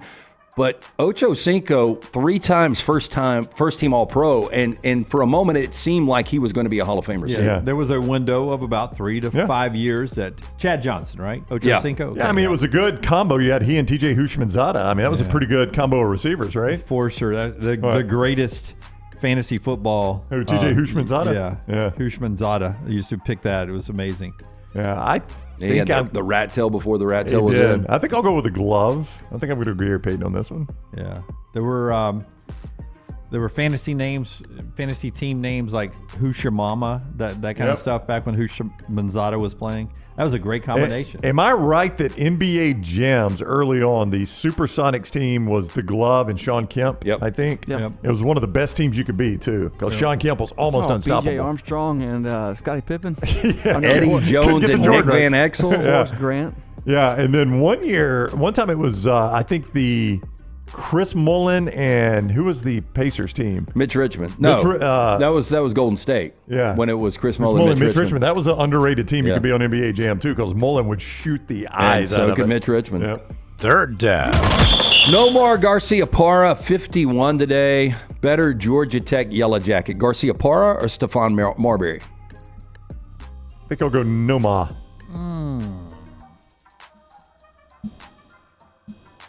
I'm going to go Nomar Garcia-Parra. It seemed like it lasted longer in the majors for him. Also married Mia Hamm at one point. Are they still married? They could be. I haven't checked in on Nomar in quite a while. Yeah. I think they did get married. They did get married. I don't know if they're still together. They have kids?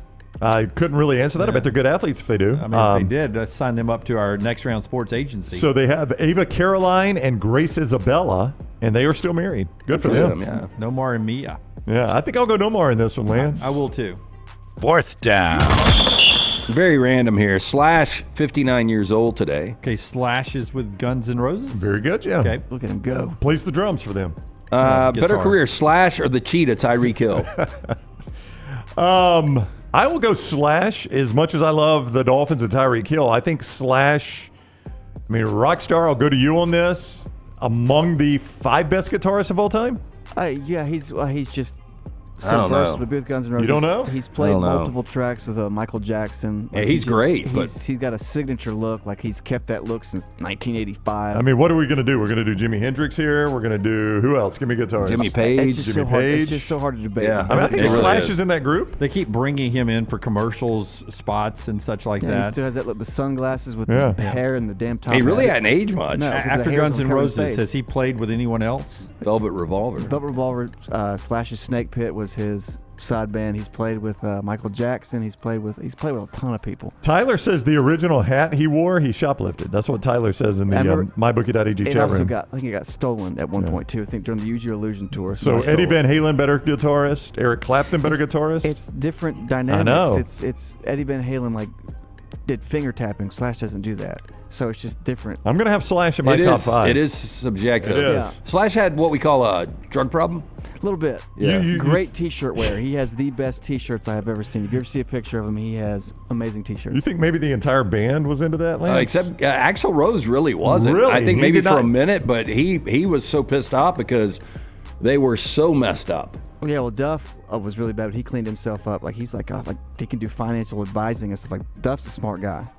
So they're interesting facts. Yeah. Fifth down. Woody Harrelson, 63 today. Better career, Woody Harrelson or Woody Hayes?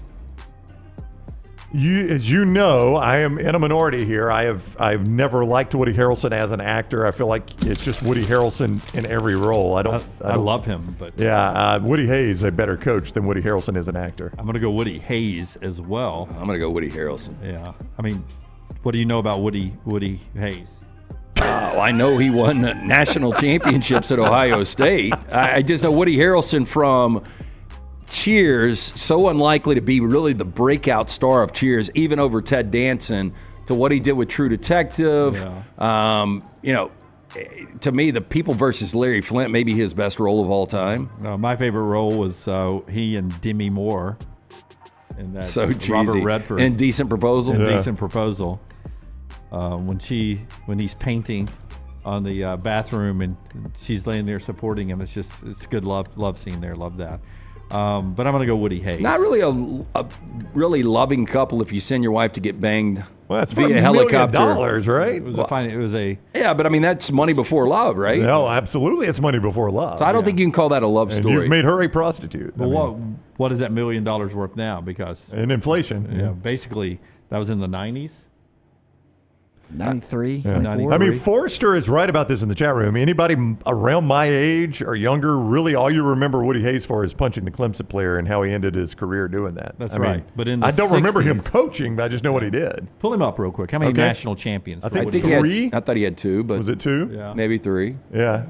I never liked Woody Hayes. Woody Harrelson, though, did he not win a city championship in Wildcats? Yes. Yeah.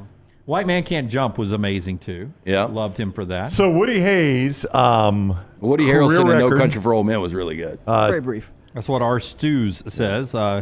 Twitch viewer over in mybookie.ag. Thank you, our Stews over there. At Ohio State, 205, 61, and 10 overall, because of Coach of Miami of Ohio before, if you didn't know that. 238, 72, and 10. In the Big Ten, 152, 37, and 7. As far as national championships go, he had 5. Oh, wow. 54, 57, 61, 68, 70. 13 Big Ten championships. Yeah, maybe I'll change that. The guy had a record, man. Yeah. So where does Woody from Toy Story fall into that now? That is our 4 Downs, brought to you by our friends at Slice today. Yes, stop at one of those 5 great locations, get a slice and a salad for lunch, pick up pies on the way home. You'll be the hero. Make sure you tell the Bajaia brothers the next round sent you. Internet lore, Alabama football wedding. Oh, I wanted this. Over the weekend. Unexpected torchbearer. I think the next to last leg before it gets to the Eiffel Tower for the Olympics coming up.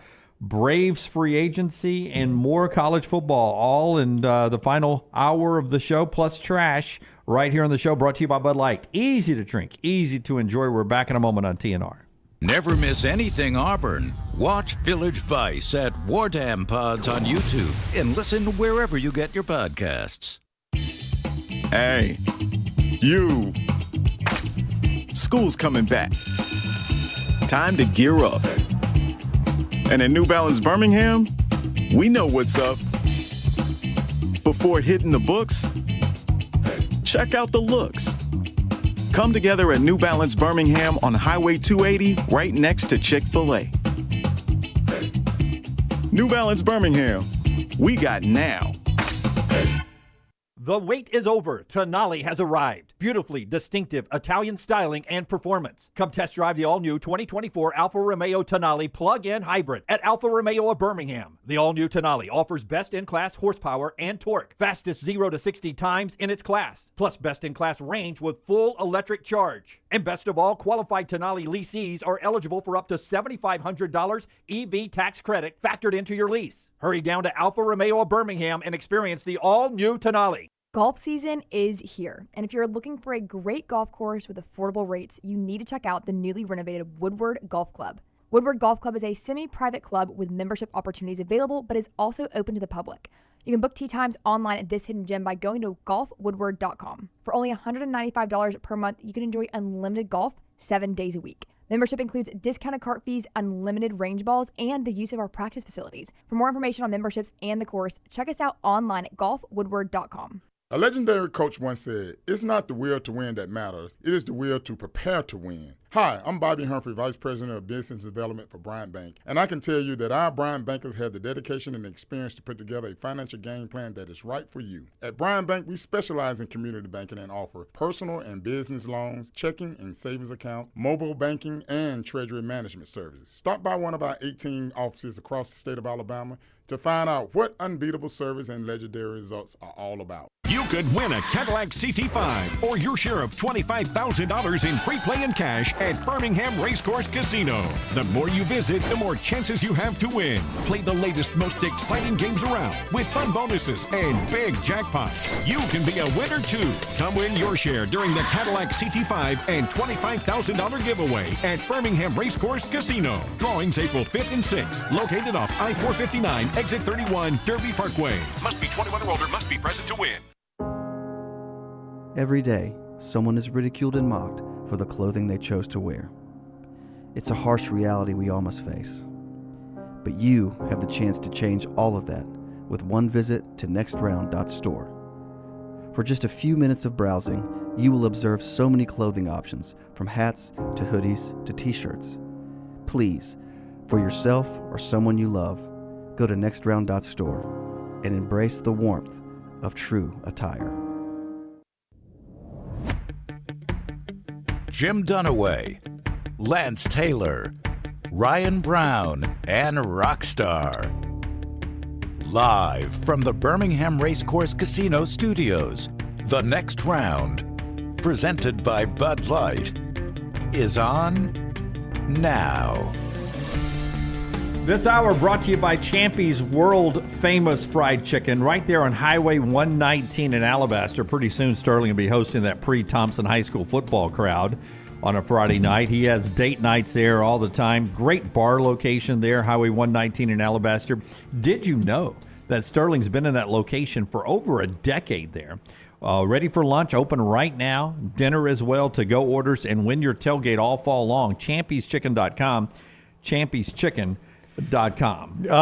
Live Wildcat is correct in the MyBookie.ag chat room. The greatest Woody Hayes moment of all time. They're up big on Michigan. He goes for 2 late, and in the postgame, they asked why he went for 2, and he said, because I couldn't go for 3. That's pretty awesome. Yeah. I mean, that is fantastic. I do love that attitude. What they called the Bo and Woody series back then? The 10-year war or the decade war or something? Something like that. Yeah, I mean, those two hated one another. I don't think it will get to that point with DeBoer and Hugh Freeze. I can't really see those guys on the surface hating anybody. Can you? Not at all. No, two nice guys. I mean, yeah, Hugh told us out there how much he likes Kalen DeBoer. Yeah. No, I think, those are two.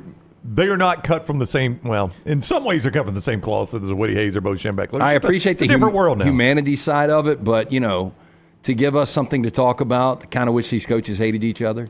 Next to last, I know what you're talking about. I mean, that was fun. I would imagine if you were covering Michigan and Ohio State back then.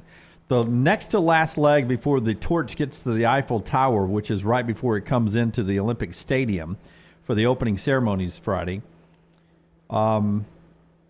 American is carrying the torch here. Musician carrying the torch here. American musician carrying the torch. Yep. Taylor Swift. No. One of Lance's, I don't know if it's one of Lance's all-time favorites. I had to do a deep dive with Little T today because I was like, I love being an American. I love our country. Yeah, it's a great country.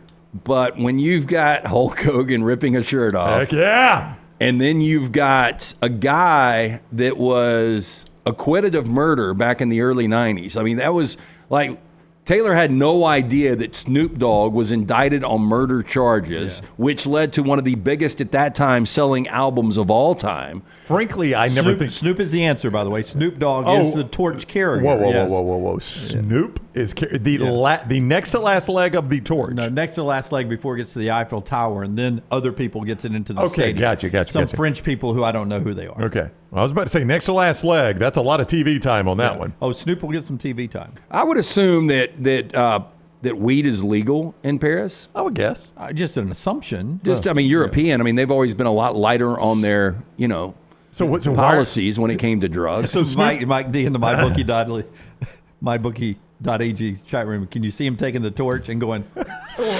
lighting one off of turns the torch? That would be fantastic. If he doesn't do that now, I will be disappointed. I think he's just doing gummies now. I think he quit smoking. I think. No, that was. Did I dream that? No, that was a gimmick, right? It was an ad campaign. Smokeless grill or something like that. Yeah. He's not smoking anymore, and it was like a smokeless grill. Yeah. I don't understand the selection. Is there something I'm missing here? He will be helping NBC with Olympic coverage. Well, there you go. I think he has probably one of the best agents of all time. He must, Rockstar. Anything. Cooking show with Martha Stewart. Let's do it. Yeah. He is. He's cashing some big checks. Well, when Jake Paul knocked out Nate Robinson, it was one of the best commentary you've got ringside ever. So Snoop's going to say what he wants to say. I can't believe NBC's going to put a jacket on this guy, though. Who is the most liked American alive? Like just an American? Yeah. Or American artist? Or no, just an American, period. Clint most Eastwood. liked. Keanu Reeves. Keanu Reeves is up there, but he's not as mainstream as Clint Eastwood, maybe? I'm just asking. I mean, it's a legitimate question. Who do you think the most liked American alive is? I don't know the answer. I'm not asking this that I know the answer. You know what? Clay. So I saw... Clay would say Clay. The Rock. I think The Rock or Dolly Parton might be a good answer. So Sunday on the way up to the way over to Dallas, heading west, we were putting on just different snippets of what's going on in our world after the assassination attempt. Okay. And something that popped up was, I think I've got a beat on who the Antichrist is. You do? No, I don't. This guy. I was about to say you start going to church. So the Antichrist is supposed to be loved by all before. He's going to be a very popular figure. You can help me fill this in. Yeah, I'll do my best. He's got to be beloved. He's going to be a popular figure. And he's going to get really powerful before he starts to go down that path of and we'll make promises of peace. Yes. So their peg on this was Mr. Beast. And I don't know how much you guys know about Mr. Beast, but it was really fascinating. Then I started to look into Mr. Beast and his Mr. Beast. But I mean, I was going to go back to he might be the most loved American for at least 30 and under. Yeah, I think it's probably The Rock. That my point was, if you're going to do it, I mean, just to transition, most popular is The Rock, not the Antichrist. No, I don't think Rock is the Antichrist. I also don't think it's Mr. Beast. But I think Mr. Beast is in the argument for the most popular right now. Is he not? Maybe so. He's just giving money and cars and everything else away. Yeah.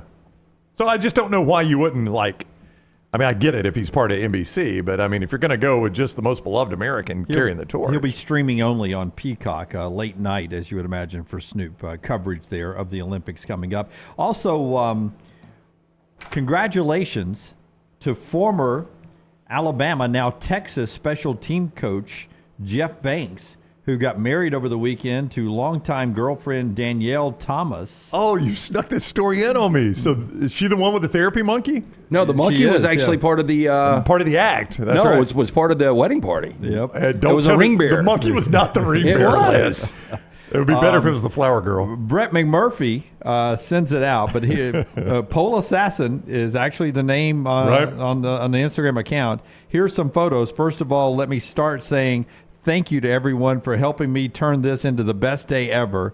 When I was a kid, I daydreamed about being a wedding planner, so my husband trusted me to plan our wedding, and this was a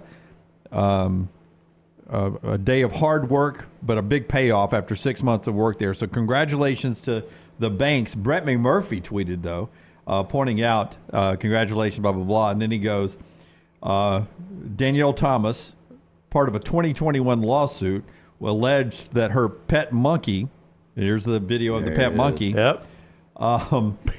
assassin or bit a kid in their backyard during Halloween. Danielle went by Pole Assassin during her professional career. Yeah. Oh, so Brett talks about it in the past tense. Is she retired? I don't know. I mean, you got to retire. I mean, that's kind of the life of a running back. A stripper's got to shut it down early 30s. I would think so. I don't know. Did they finally consummate the marriage, you think? I don't know. You think the monkey was there? They don't call it special teams for nothing, LT. It really terrible cameraman. So for whatever reason, my algorithms have got a lot of these monkeys like skating, and like they'll jump like an extension cord. Sadly, some of these monkeys are smarter than some of our society. Oh, there's zero doubt about that. Now, I think I can normally tell when Lance is screwing with one of us. Was the monkey actually in the wedding? Oh, I don't know. I don't. But I think he was probably smart. Based on the fact that he's able to take 1s and 5s and 10s and take them up the pole, he probably could walk the aisle. Would you rather see the monkey be the ring bearer or the flower girl? Which one's funnier? I would rather be the ring bearer, but I would not like to sit around and delay the ceremony for 5 to 10 minutes until it comes out the other end if the monkey gets a little hungry and eats what do you diamond. think the bachelorette party looked like? Oh, my God. Nashville wasn't big enough. Hempill brings you the lock every day. Lanceslock.com. Lanceslock.com. Yeah, by the way, 7-4 in the second half of Major League Baseball, up 30 units right now. So make sure you check out our YouTube channel. Win at lanceslock.com. Like, subscribe. We would appreciate that. But Hempill Services, any issues you've got in your home, trust the name. Birmingham has trusted since 1954. Plumbing, heating, and cooling. Call 205-229-2090. Adam, Chad, Andrew, the guys there. Hard to stop a train. For more information, hemphillservices.com. I didn't know this until I got to work today, and the MLB Network is on our 5th TV over here in the studio. I didn't know my Tampa Bay Rays were about to be sellers. I mean, we're just 5 games out of the wild card race, but apparently 5.5 is the cutoff line in a crowded race for the playoffs where 22 of the 30 teams are either have a playoff spot or within 5 games. But apparently we're about to sell off some of our big parts. Well, the only thing I saw from your Rays is you got a guy that likes to take his time on the home run trot and play the way the game is supposed to be. Yankees are pissed about it. Yeah. Brown, it was, in fairness, it was just 31 seconds the other day. You have to walk backwards around the base. To go home plate to home plate. But I do think, and I didn't hear the call from Michael Kay was the one that got all pissy. Good? Yeah, he got all pissy about it because then he goes to the dugout and celebrates. And to Michael Kay's point, he's right. He's like, "You're behind. I mean, you're not even leading the game right now." 9-1. We lost 9-1. It was a big one. It kept us from getting shut out. I would say this though: Michael Kay should have said, "Listen, dude, you've got to speed it up. I don't have many of these. I don't have this much time left." We got to hurry up. Yeah, I think there's 8, maybe 9 teams that you would think are better just in the American League. Yeah. Like I could even make the argument that Detroit, the way they're playing right now with their starting pitching, more of a threat than Tampa. So I'm not surprised Tampa sellers. It'll be the first time we haven't made the playoffs in a long, long time. Jay says the Rays are selling to do the rebuild. when they open the new stadium in 2028. Randy Arozarena. I can't even say his last name. Never have been able to. Helped us get to the World Series a few years back, has a massive contract. His numbers were horrible to start off. He is on a list of potential Braves pickups to fill in their holes. Bo Bichette of the Blue Jays is a potential Atlanta Braves pickup, according to those that are following the trading deadline that's coming up. So, too, is Cody Bellinger. What are you getting from Randy, from Bo Bichette, or Cody Bellinger these days? I trust Alex Anthopoulos, the Braves general manager. It seems like everything he does, Lance, is the right move, including, by the way, the Chris Sale move in the offseason, which some people question. How important is that now? I mean, he's a minus 350 favorite today on the mound. He's holding your but team Arozarena and Marcell Ozuna and those back-to-back years being a Dodgers fan, watching those guys in the postseason. So maybe Arozarena gets reinvented. Bichette is a career hitter. And Cody Bellinger, I hated losing him just because I like Bellinger, the player. Couldn't hit his weight his last year in L.A., and then he goes and just tears it up for the Cubs last year. So I think any of those bats, ton of experience in big moments for those three guys. Not so much with Bo Bichette. Do you think the Braves have to do it? Do you think they feel like they have to be active at the trade deadline? I don't think so. There is a couple of pictures. Eric Fetty of the White Sox, Tampa Bay Rays, Zach Eflin, who used to be with the Brewers. A couple of pitchers they're looking at. Also, Jock Peterson and Michael Conforto, according to The Athletic. Because when I brought it up yesterday, both you guys were like, they're 8.5 up in the wild card. I don't know that you have to panic here. I don't think they have to panic. And I don't, making a deal with trade deadline's not a panic, but I just wonder if they feel compelled to do it right now. And I don't know where Braves fans are on this. Well, let me tell you this. The team you're going to fear, as good as Philadelphia is, of course, one hit in their last 27 at-bats last night against the Twins. Bailey Ober, not only a big dude, really good pitcher for the Twins, but the Dodgers are sitting there in 19 games, over 500, and they're about to get Glasnow back tomorrow, Clayton Kershaw on Thursday. Walker Buehler is not far behind there. So the pitching for the Dodgers is about to get really good. At least they're going to come back and have an opportunity to really have that staff in place. Our best closer, Fairbanks, and Bobby Miller, rumored to be a possible Dodger pickup to add to the back end of that bullpen. I did see yesterday, though, and Buster will be with us to talk about all of this Thursday at 10:25. Buster Olney from ESPN in his weekly visit. I did see yesterday, though, that for the first time all season, the Dodgers are not the betting favorite right now. Yeah, I saw that too. Yeah, it's the Phillies. Am I right about that? Or was it the Orioles? The Orioles, I think, overtook. No, I think it was the Phillies, then the Orioles, then the Dodgers. Yeah, so, that has started to slip a little bit. But to your point, they're about to get healthy, and that could change everything. Mets and Yankees tonight, if you want to watch a little baseball, 6 o'clock on TBS. Final two games of their Subway Series. Earlier this year, the Mets swept the Yankees in the games at Citi. All right, a little baseball for you there. One more football conversation before we get to the trash segment coming up, and that is back to Big Ten Media Days.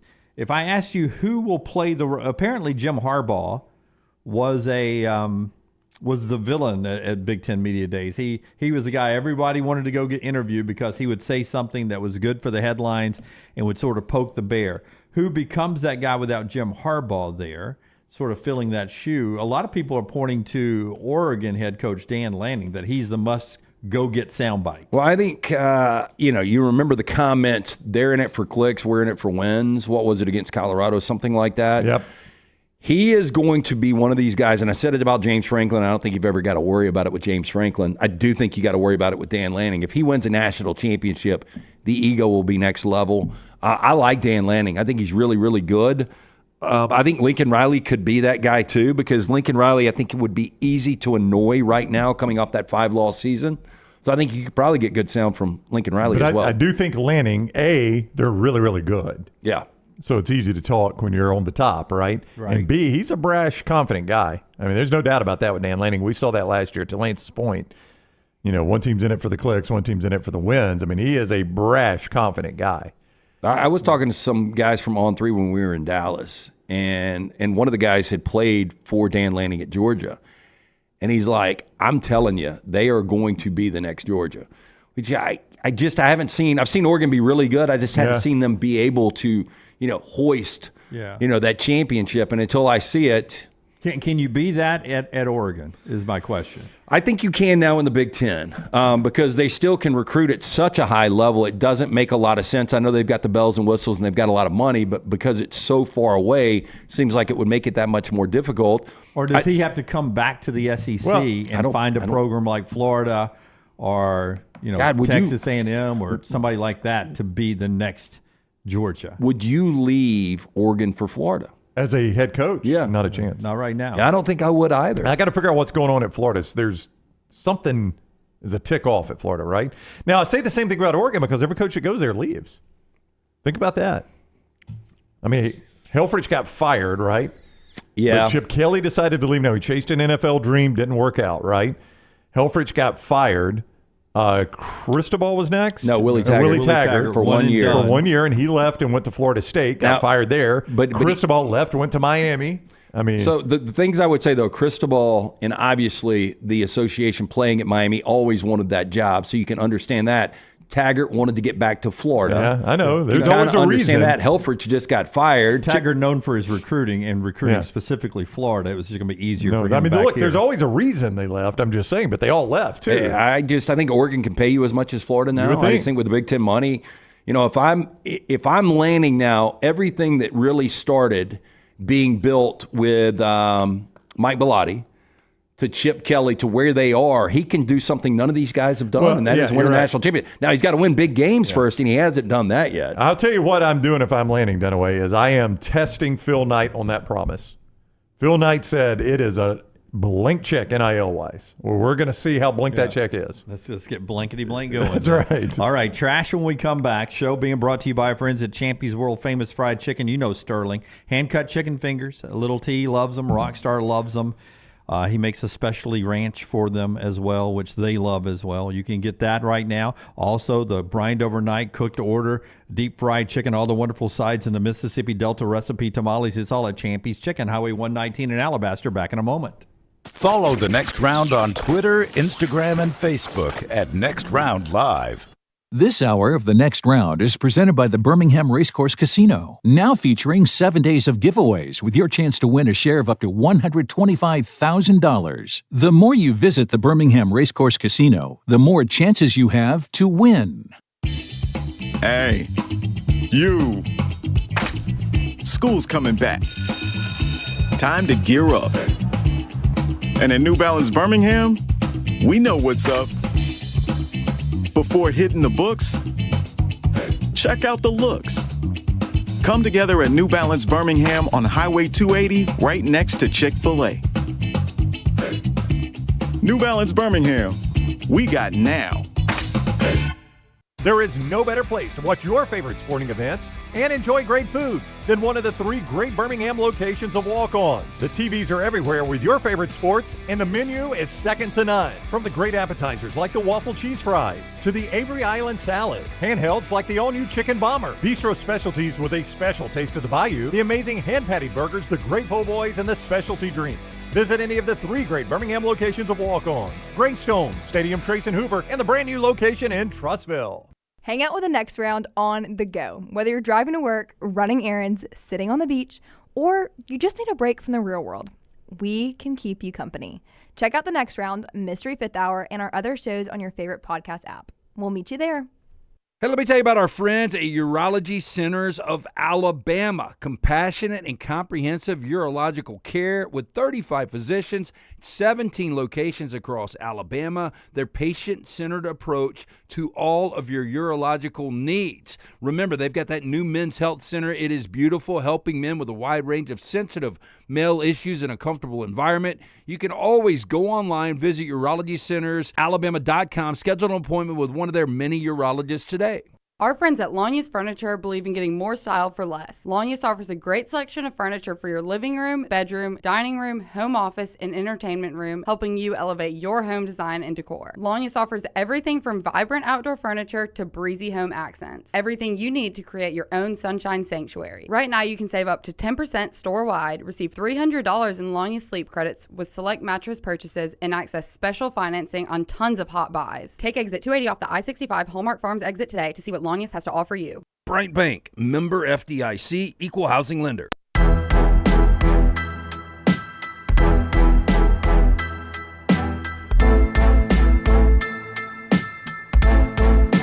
Still love all the cowboy hats and the fits out there at SEC Media Days in Dallas.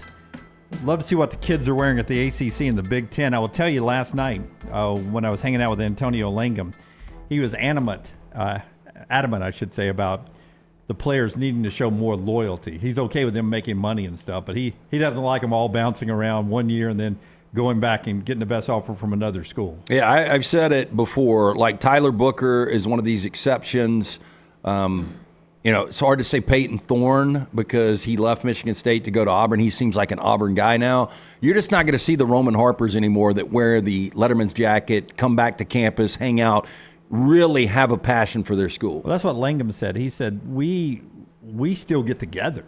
We still talk. And he brought up the bookends, Copeland and Curry. Names I hadn't heard in forever until he said it last night. We text almost every day. Wow. That's says, impressive. We're all still very, very close. He goes, even Dabo Sweeney, part of that group. He says, we're all in one big text thread and we still have relationships. If you play with 3 different schools in 3 years, how do you have that bond with anybody? I think you'll have some Tyler Bookers and some Arch Mannings. I say that Arch, his story's unwritten yet, but I think he'll probably play his whole career at Texas. I think you'll have some of those guys, but I think it'll be fewer guys. It used to be everybody, and now it'll be fewer guys. Well, Antonio wasn't mad. He was like, I feel bad for them that they're not going to have what I've got with my teammates. I'm part of a team for my entire life. He thinks a lot of these guys will miss that. Hydra Live. We always tell you about Hydra Live. Membership is the way to go here. Yeah, members rewarded with deep discounts. Save up to 50% off regular pricing for all services. Plus, receive 1 free IV bag per month with the impressive savings and benefits members receive. You recoup that IV membership fee in just 1 visit. Speaking of visits, 2 locations in Birmingham, Homewood, Highway 119 in Greystone, also a Tuscaloosa location. Very important, when you mention the next round, 20% off any of these great services. IV therapy, B12 injections, cryotherapy, compression therapy. It's all under one roof. Boost your immune system with Hydra Life Therapy. For more information, stop into one of those 3 locations. Tell them the next round sent you, or go online, hydralifetherapy.com. My opening line last night, got a laugh from the entire room except from Antonio Langham. Right? Because he did a little bit first and I did mine, and then he came up and I sort of Q&A'd him the rest of the way. My opening line was, if you get Antonio or me confused throughout the evening, I'm the one that never signed a contract on a barroom napkin. Ouch. Laughter, So laughter, Antonio laughter. didn't laugh? And I glanced down. No laugh from Antonio. Socially awkward Jim was sweating from that point forward at that point. It is time for Trash Today. It is brought to you by Mortgage Right. Before you do that, you guys were talking about big boosters. What's the guy, Phil Knight? Yeah. David Miller is the guy for SMU. I guess I forgot this. For 9 years, they will not get any of the ACC media rights. Yeah, this is privately funded, this move, And it's all mostly by David Miller, who played on the basketball team, was 15 years out of school. He's on the 1973 Southwest Conference team. He was 15 years out of school when they got the death penalty. He is in he's a billionaire. Made a lot of money with gas and oil, and into private equity and all this stuff. He's got to be in his mid-70s. He is 73, I think he is, LT. Never seen him before. They have raised 120. They've already raised $125 million. It's going to take $270 million to fund it for 9 years. He has promised them that he's got it. He said he'll cover it if he doesn't raise it. Covered if we don't raise it, but they've already raised $125 million. He says in an interview at The Athletic, we were on our way to the Pac-12. Us and San Diego State were going to be the expansion as soon as they announced the TV deal, but the league fell apart. Well, I wish we would have kept that. So we had to fight. And we went to the ACC, and people were like, you shouldn't have given them. You guys are basically doing 9 years on your own dime. And he's like, we had no choice. People are saying this is a dumb deal. We had to pay our way into this. Yeah, no, it's not a dumb deal. No, and they've got a rainy day fund. I mean, they've got a ton of money. And to me, they are a team not only watching out for this year, but just moving forward, because now you've got your footing if the ACC stays relevant. You've got the resources there. It's a big market. I think SMU could be a problem for a lot of teams moving forward. He also gave $100 million to the basketball program. He's got his name on the court now, and he's the one that brought in Andy Enfield. to be the SMU coach. Well, I tell you what, man, those are the graduates, those are the alums you want right there. Yeah. Billionaire that likes to spend. Yeah, with gas and oil still gas coming and oil. into his account. Last time I checked, we're still buying it. In Oklahoma, got a $20 million gift yesterday for $10 million for football, $10 for baseball from Brian and Kim Kimroy, the Fighting Kimroys of Oklahoma. We don't know what they do. I don't know their story. I bet they got oil money too. All right, let's get to trash, Rockstar. Hit the big button. Okay, so where's your house? It's next to my neighbor's house. Hey, where's your neighbor's house? Ooh, you wouldn't believe me if I told you. Try me. Next to my house. Step out the car, please. I'm going to jail? Yep. LT's Trash is presented by Mortgage Right. Mortgages done the right way. If you're looking for a new home, our friends at Mortgage Right here to help. Whether you're a first-time buyer or seasoned home buying veteran, their great service and low rates make the process so easy. Speaking of veterans, they are veteran-founded right here in Birmingham. So remember, whether you're looking for your final home or your first home, whether you have a big down payment or need 100% financing, Mortgage Right is your one-stop shop for mortgages. Visit them online, mortgageright.com. Call that Birmingham office, 205-900-7200, NMLS 2239, Equal Housing Lender. Authorities in Florida urging people to stop taking selfies with a, quote, depressed bear spotted on a roadside. Oh, how sad. Now, according to social media posts from the Walton County Sheriff's Office, Black Bear has attracted a lot of unwanted attention after making himself at home on the side of Highway 98 in Santa Rosa Beach earlier this week. I don't know. The office described the bear as, quote, stressed, depressed, lemon zest. Look at the traffic on 38. Now, Walton County Sheriff's Office deputies are monitoring a bear on the north side of Highway 98, Santa Rosa Beach. Onlookers were trying to take selfies with the bear. I don't know why He's not in the mood for pictures. I'm so sad. I don't know why I feel bad for this bear. He's a depressed bear. It's sort of sad. Oh, look at him having fun on the All beach. caps, please do not approach black bears at any time, especially those showing aggression like this big fellow. Experts concluded the bear did not appear to be injured based on photos taken by onlookers. They said probably just overheated and resting before moving on. It is so hot out here. I cannot believe people would get out to take a picture with I bear. really can't either. I can't believe they had to make this announcement. By the way, the black bear a little bigger than I thought. Those ones I've seen up in the Smokies, not that big. Those are cubs. Probably so. Is that just on the lower section? That's a foot, maybe, on the lower section? That's his junk. No, I don't think it is, Lance. It's his belly, I think. Like his belly's folded in. I think it's two paws. I hesitate to ask, but are you willing to zoom in on that, Rockstar? Oh, No, that is junk, is it not? No. It could be a Man, I don't know. I really don't know. I'm not certain. What do we know the sex of the bear? That will be question number one. I'm not sure. Maybe that's why he's depressed. Yeah, 4th of July, something blew up. Yeah, I'm not sure he's depressed anymore. I think he's looking at the beach. Would you look at that one? When do they stop wearing backs in their swimsuits? All right. I was just curious. It's, for some reason, all I could look at during the story, so I wondered if we could roll on what that might be. Yeah. The case of a mysterious human finger found in a Tacoma driveway earlier this month has been solved, and the digit has been returned to its rightful owner. A little late for that, probably. During the afternoon of July 5th, Tacoma Police Department officers responded to a report of a finger found in the driveway.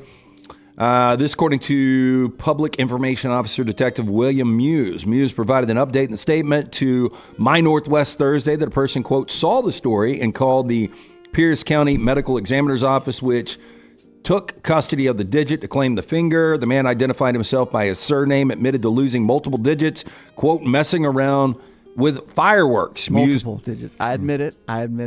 Didn't provide the identity of the man who claimed the finger in his statement. He did explain the latest prints on the recovered finger corresponded with the information about the persons available in the FBI database. It wasn't me. I swear. I'll take a look at it, though. Okay, pictures coming up for this. We've got contestants for this year's Mullet Championships. Is this at the Floribama? Is it the kids again or grown-ups? I did the teens and the adults. I did the teens as like, I think, like 12 to 16. I think the adults are like 18 and up. But you've got pictures of 3 teens, right, and 4 adults. Yeah. So they give their name. I don't have their name. They give the nickname of the mullet. So I just gave the nickname of the mullet. Back in the day, the little kids one we did that one time, it was almost like child abuse. That they were It really was. The first one is Jose Durte. Durte is his last name? Yeah. No, this is the name of the mullet. Oh, Jose, Rockstar just explained that. Yes, Jose I was Durte. not paying attention. All right. It looks like a wig. Yeah, it does. Well, it's Joe Dirt. I think these are all playing with Joe Dirt. Next one is Nunamaker. That and the glasses are amazing together. I mean, if this guy was like the first baseman on a 16 and up baseball team out of Kentucky. I mean, if I told you that was John Kruk's son. Yeah. The next one up is red lettuce. It's a ginger. He's got willies on his on his Jeep there. Now we go to the adults. First one is Bert. Bert is the Bert. Bird. The shirt is amazing. He's wearing a shirt of the United States Constitution. I mean, if I was like, that's Kenny Powers' uncle. Yeah, can believe it. I mean, the gray placement and then the dark locks flowing down. Yes. Colonel Sanders' brother. Just got out of the shower, it looks like. Next one is Cougar Bait. That was actually pretty good. Oh, he's down in Panama City. He is killing it right now. Ah, you don't think he's tearing up PCB? The next one is Surf Mullet. The old surf mullet. Oh my. No. Oh my. Is that a spear gun, or are you glad to see me? Oh my. And then finally, the Burning Phoenix. Conor O'Gara. Conor O'Gara with a with a mullet. That one's not great though. I don't think he's going to win. Of the adults, I think I got to go with the U.S. Constitution there. Bert. Yeah. So, have you guys ever wondered what a $100,000 a month penthouse looks like in New York City? No, but I'm willing to look. I think because you said New York City, it's not going to be what I thought it was. Oh yeah, that's pretty nice. Yeah, I could take that. $100,000 a month, Dunaway. That'll go a long way. Well, I mean, usually in New York City, you're going to show me like a 1-bedroom something. Yeah. So I do like that. See, I would not want to live here. That's a gorgeous view. Oh, it'd be a nice, if you had billions of dollars, it would be a nice secondary home to have, though. Why right? would you not want to live there, Brown? It doesn't have a yard and trees. I like a yard and trees. I mean, if you were to give me that, I would move in right now. Yeah. I wouldn't need the yard or trees. A, it's in New York City. I don't want to live in New York City. That is A. B, it doesn't have a yard and trees. So 6,000 square feet, 6 bedrooms, 4.5 baths, 4 full bathrooms, a half bath. The exterior features balcony, bicycle storage, broker exclusive, children's playroom. I think they missed that 2 birds just got hammered. Boy, they did. Those 2 birds. Sorry, fellas. Sorry, guys. Damn, they've got a courtyard here. Oh, okay. That's a media yard. room, package receiving, recreation facilities, roof deck, terrace. Sounds like a shared courtyard, Lance. Oh, I could live here. Can I ask a question? Yeah. I guess, do the curtains close around to where nobody can? Oh, I mean, when you're I that think you're high enough, nobody can see. When you're that high, nobody can see you. Oh, no. Like, Well, okay. I'll take it back. I don't even know if Axelrod's place in Billions was that nice. When he just got the divorce. I would love to see Chili and Bullet in that joint right there. They'd love it. Oh, I bet they would. Yeah. I'd love it a little too much. They're loving, now that Brad Bell is coming in A+, that everything is much more spacious. Yeah. Would you? So they're loving life. Would you worry about them running into the glass and falling out? Chasing a bird or something like that? No. I think those are double pane. I anyway. just never liked urban living. I like living in the suburbs or in the country. That's Calhoun County coming out in me. I'll admit that, Jim. Now, the older I get, I would rather live on acreage and get away from everybody. Yeah. But my 1 year I lived the urban life, I absolutely love My it. Calhoun County blood would not live right there in that high rise. Oh, I can't tell you the 862 things I'd worry about every day. I know. You would never get close to those windows, would you? From elevators to that window. And finally, Pacific Airways flight attendant was stuck holding a bathroom door for not 1, not 2, but 16 hours this week after the door broke minutes after the plane left the tarmac. My bad. The door came off its hinges 3 minutes after the plane left Hong Kong International Airport, heading for JFK in New York on Monday. Flight attendants tried to get the door back on its hinges, but ultimately weren't successful. It is not clear if someone was using the bathroom when the hinges came off. Now, photos here show the flight attendant looking a little upset. I'd say. This is the difference between America and another country. You think an American flight attendant would hold that thing for 16 hours? Negative. I don't understand why she had to. Why couldn't they just lay it in the floor? That's what I would say. Look, if you want to, that's a problem if you're trying to get up. Like it's I don't know. Like you can't. It's going to bang on the floor. You're going to trip on it. Somebody's going to get up. Yeah. It's a hazard. You can't block the safety exits. So you might as well. I just can't believe there was not another solution than her sitting I there think like that for I would 15 lay hours. it down in the aisle at least during the flight, and people just there's a door laying in the aisle. That's right. If you want to, if you need to go number 2, you're going all the way to the back of the plane. If you go number 1, just come in and take a shot. Yeah, we'll divert our eyes. It probably is some stupid safety reason, Brown, but I would say if we're using the emergency exit, there'll probably be more in the aisleway than just that door. I would have to probably think. a crash situation. Yeah, if all I have to do is get past that door, I'm good. That's I think. right. Yeah, I will tackle that one. Yeah. And we all know that there are more exits this way and this way. Your closest exit may be behind you. You know, there was one guy, though, that walked up and said, "Sorry to tell you this, but I got to go." That was that cheeseburger went right through me. And I cannot make it to the front. And that's Trash Today, brought to you by Mortgage Right. It is buying season. Our friends at Mortgage Right here to help. Veteran founded here in Birmingham, offer loans throughout the country. While the area they serve may have grown, their commitment to Birmingham and veterans has not changed. Before you take the next steps on a new home purchase or refinance, talk with our friends at Mortgage Right. 205-900-7200 or online mortgageright.com/TNR. Jace is spot on, man. Just strap it back on with those extra seat belts that you have for the demos at the beginning. I'll tell you what, the airline industry has had some bad moments, but currently for Delta right now, I don't know if you guys have followed this situation since the Microsoft deal. 1,400 flights yesterday? Yesterday, and there are people. 1,400 is a lot. That's a lot of flights, Jim, and that was only Delta, I think. And I saw on social media today, because there are several media members that I followed are trying to get to Big Ten Media Days and couldn't, on Delta anyway. But I saw that there are people that have been stranded in the Atlanta airport because, of course, all the rental cars are gone now. All the hotels in that general vicinity are booked now. There are people that have stayed in that airport for 4 consecutive days. Well, I saw Because they can't get yesterday out. Adam Schefter had to take a cab from Detroit to New York City. What must that have cost? He was on McAfee yesterday while that was going on. He did his hit. Yeah. Brian Windhorst going to Paris. He spent, I think, he went from Tulsa. I don't know if I thought Windhorst lived in Miami, but for whatever reason, he was in Tulsa. He went from Tulsa to Dallas, and then he was stuck in Dallas for days before he got out. I don't know when this is going to be resolved, but I'm supposed to fly Delta next week. I would hope it's clear by then. Where are you going? I am going You don't have to to. say if you No, don't I'm going say. to Boston. Going to Boston? Yeah.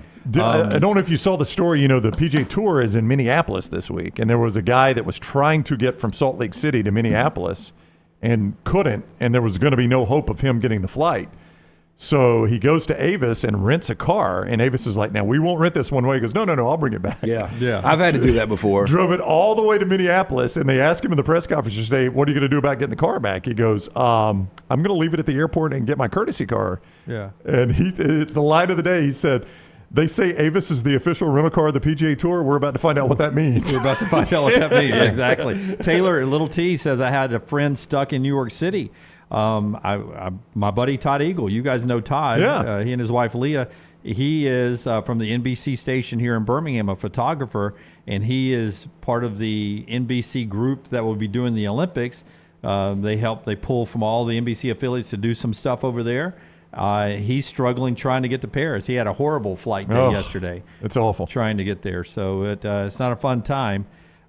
Nick says, I'm so glad my company doesn't use CrowdStrike, which is where all this started. $1 billion in losses in one day for CrowdStrike. I don't know where it is now. I will say I read that Southwest actually fared better because their technology is so outdated. The CrowdStrike update didn't hit them. Yep. So I don't think Southwest had a whole lot of problems. I saw a 60-minute one time. I told you guys. Oh, yeah, this, you did. Where they don't update the computers in our missile silos because they don't exist anymore anywhere else in the world, and they use those big floppy disks. It's like it can't be hacked. Can't hack it if you don't know how to get there. Yeah, nobody else has these anymore. I will say the last time I got stranded at an airport was last summer coming back from L.A., and us and Dr. Michaelson were in the airport at the same time. We rented a car to drive from Atlanta airport back to our house in Birmingham, and Dr. Michaelson Ubered. And believe it or not, the Uber was cheaper. Yep. To Uber from Atlanta airport to Birmingham versus us renting a car and leaving it in Birmingham. I would think $150 to Uber. He told me what it was. Yeah. I can't remember, but it was cheaper than what I paid to rent the car. Yeah. Jay says Southwest on the Windows 98 dial-up system still. It worked. It works. Sometimes you had it right back in the 90s. One more segment to go right here, being brought to you by our friends at Champy's, world-famous fried chicken, Highway 119 in Alabaster. What can I say more about Sterling other than great customer service, great food? What more do you want? How about great friendship? At some point, he's going to be up here before football season. We're going to feast on the great Champy's chicken. You can see it all at champy'schicken.com, Highway 119 in Alabaster. Follow LT on Twitter at @TheLanceTaylor.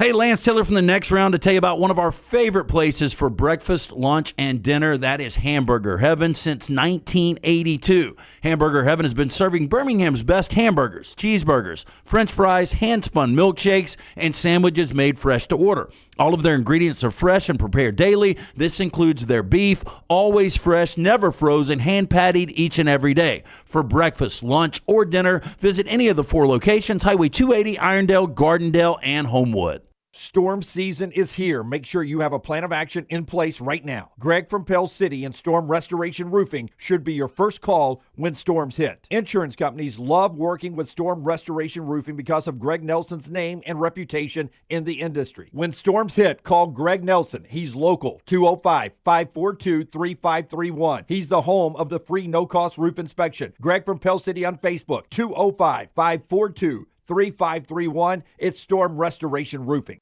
Hey, there's nothing worse than waking up to a plumbing problem. Don't get caught in a flooded house. Call the guys at Hemp Hill Services. Adam, Chad, and the team at Hemp Hill are the only ones I trust to fix it and fix it right the first time. Hemp Hill Services does it right and always at a fair price. For all of your plumbing, cooling, and heating needs, trust the name that Birmingham has trusted since 1954. That is Hemp Hill Services. Call now, 205-229-2090. That's 205-229-2090. Hey, for all of your IT and printing needs, reach out to our friends at Xerox Business Solutions. Look, I'm still one of those old school guys. I print my notes every single day for the show. If you watch the show here on The Next Round, you see all the notes in front of me. From day one, Xerox Business Solutions, they've been with us here at The Next Round. Local for over 45 years. For all of your IT and printing needs, visit XeroxBusinessSolutions.com or call 205-969-3000. That's 205-969-3000. Twin Peaks is the best in the game. Here, you're in the red zone for every college rivalry and divisional matchup all season long. I mean, where else are the scenic views as good as your view of the game? Only at Twin Peaks, the #1 sports bar. This hour of The Next Round is presented by the Birmingham Racecourse Casino, now featuring 7 days of giveaways with your chance to win a share of up to $125,000. The more you visit the Birmingham Racecourse Casino, the more chances you have to win. Hey, you. School's coming back. Time to gear up. And at New Balance Birmingham, we know what's up. Before hitting the books, check out the looks. Come together at New Balance Birmingham on Highway 280, right next to Chick-fil-A. New Balance Birmingham, we got now.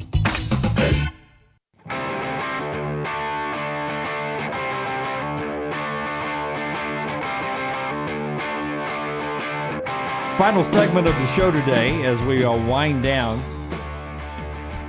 One SEC coach on TikTok dancing. 16 choices. Got to go Brian Kelly. Yeah, Brian Kelly has done it, so it seems like the obvious choice. I'm going to go Sam Pittman. 16 coaches in the SEC, one coach on TikTok dancing. Shane Beamer, maybe. No. Lane Kiffin. It's Lane Kiffin. I think it's his daughter. Boy, I hope. I think it's his daughter.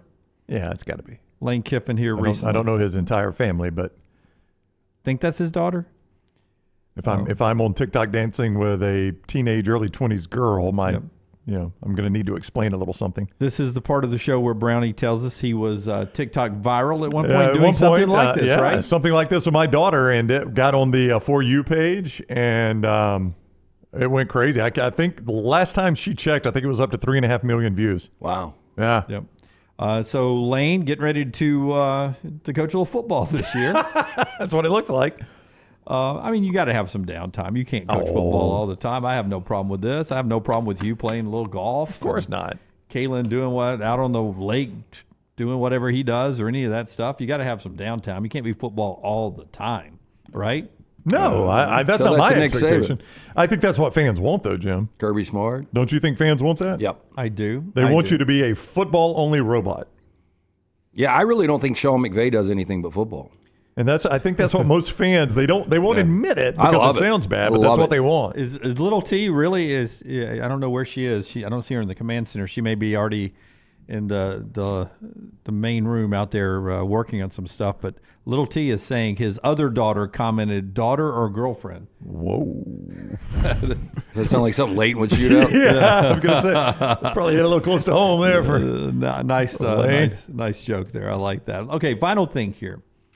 Phil Steele every year, not his top 10, he projects the AP, the first ever Associated Press poll preseason top 10 when it comes out. Now, this isn't his belief on what the top 10 is. It's what he thinks the voters, 65 of them, will come up with.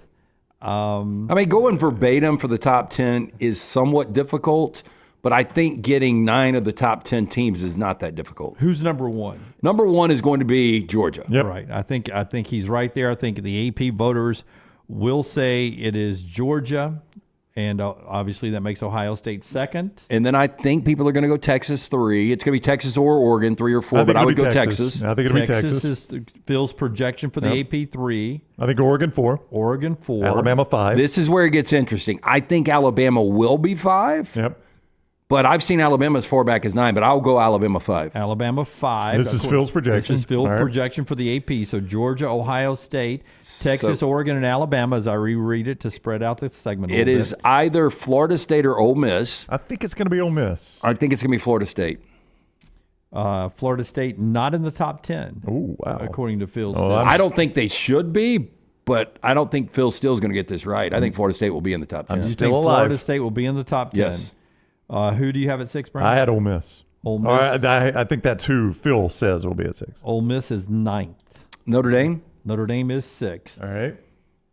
Oh, 7. Three other teams. Penn State comes in at 8. So you've got 8 and 9. You're missing 7 and 10. I'm going to say that 7 or 10 is Missouri. Missouri 10? Missouri is 10, so you're missing number 7. Number 7? Number 7, where you thought Utah? Florida State would slide in. Clemson? Nope, it is Michigan. Okay. Pollsters oftentimes give a lot of love to last year's national champions, and they'll keep Michigan there. So Phil Steele's projected AP poll, which usually comes out around August 10th or 11th, somewhere around there. Georgia, Ohio State, Texas, Oregon, Alabama. Notre Dame 6, Michigan 7, Penn State 8, Ole Miss 9, Missouri 10. So all SEC, Big Ten, and Notre Dame. Yep. Do you think Missouri really will be a top 10 team in the AP vote? I do not. No, I think Florida State will replace that. Again, I don't think Michigan, and I understand, what the logic is there. Hey, look, they're 15-0. They're the defending champions. But, TCU played for a national championship, and I think last year, preseason-wise, I don't even know if they were ranked. In our ranking, we had Missouri 9. We had Michigan 8th. We had Notre Dame 7, and we had Ole Miss 6. So we had 9 of the 10 teams. We have Utah at 10, and we did not. We had Penn State 13. With the 95 or how many voters we ended up having for our mybookie.ag poll. So we were not sold on Penn State. We had them 13th.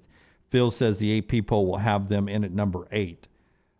The one team we had in the top 10 that he doesn't have is Utah, or as I like to call them, the national champions from our first dynasty in EA Sports college football.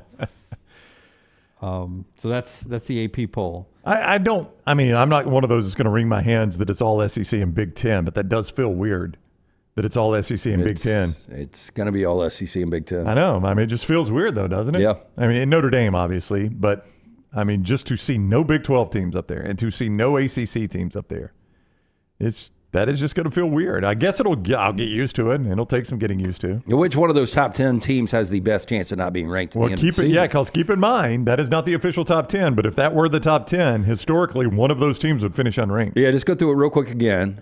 Georgia. No chance. Ohio State. No chance. Texas. No chance. Oregon. No chance.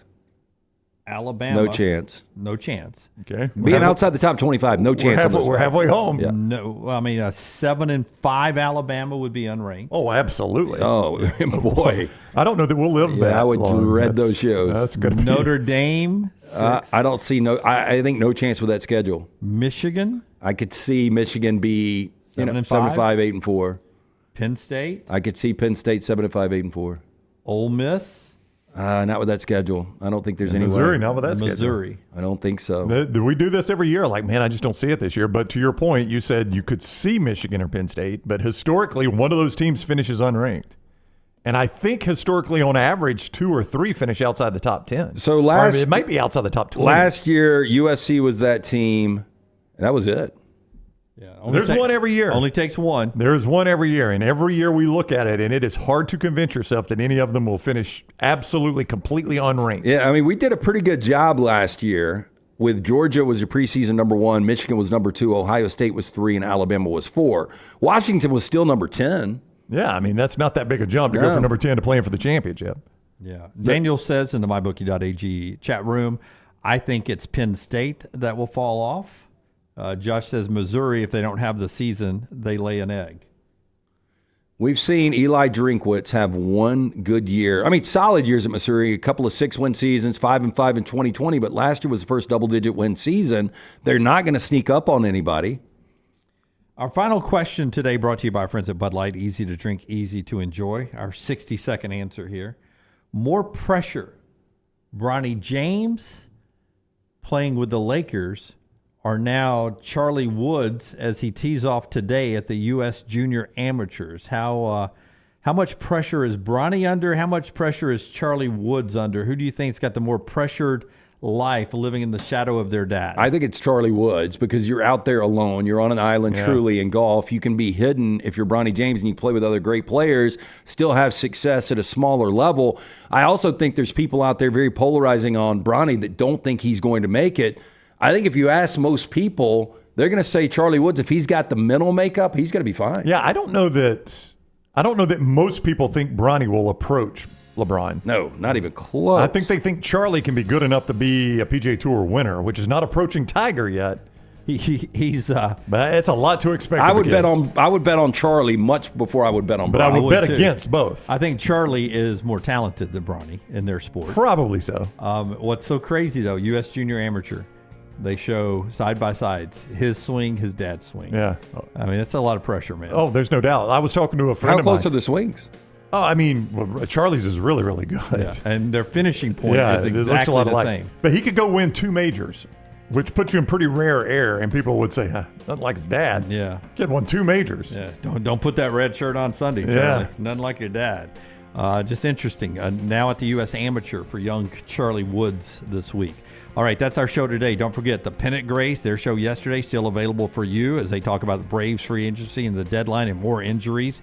New Uncorked mailbag coming out this week. The Elephant in the Room with Mick and Jake. Village Vice with Brad and Zach. All that available for you right now at Next Round Live. Don't forget the Meltdown is live at 2 o'clock today, 2 Central. Until next time, God bless you and God bless America.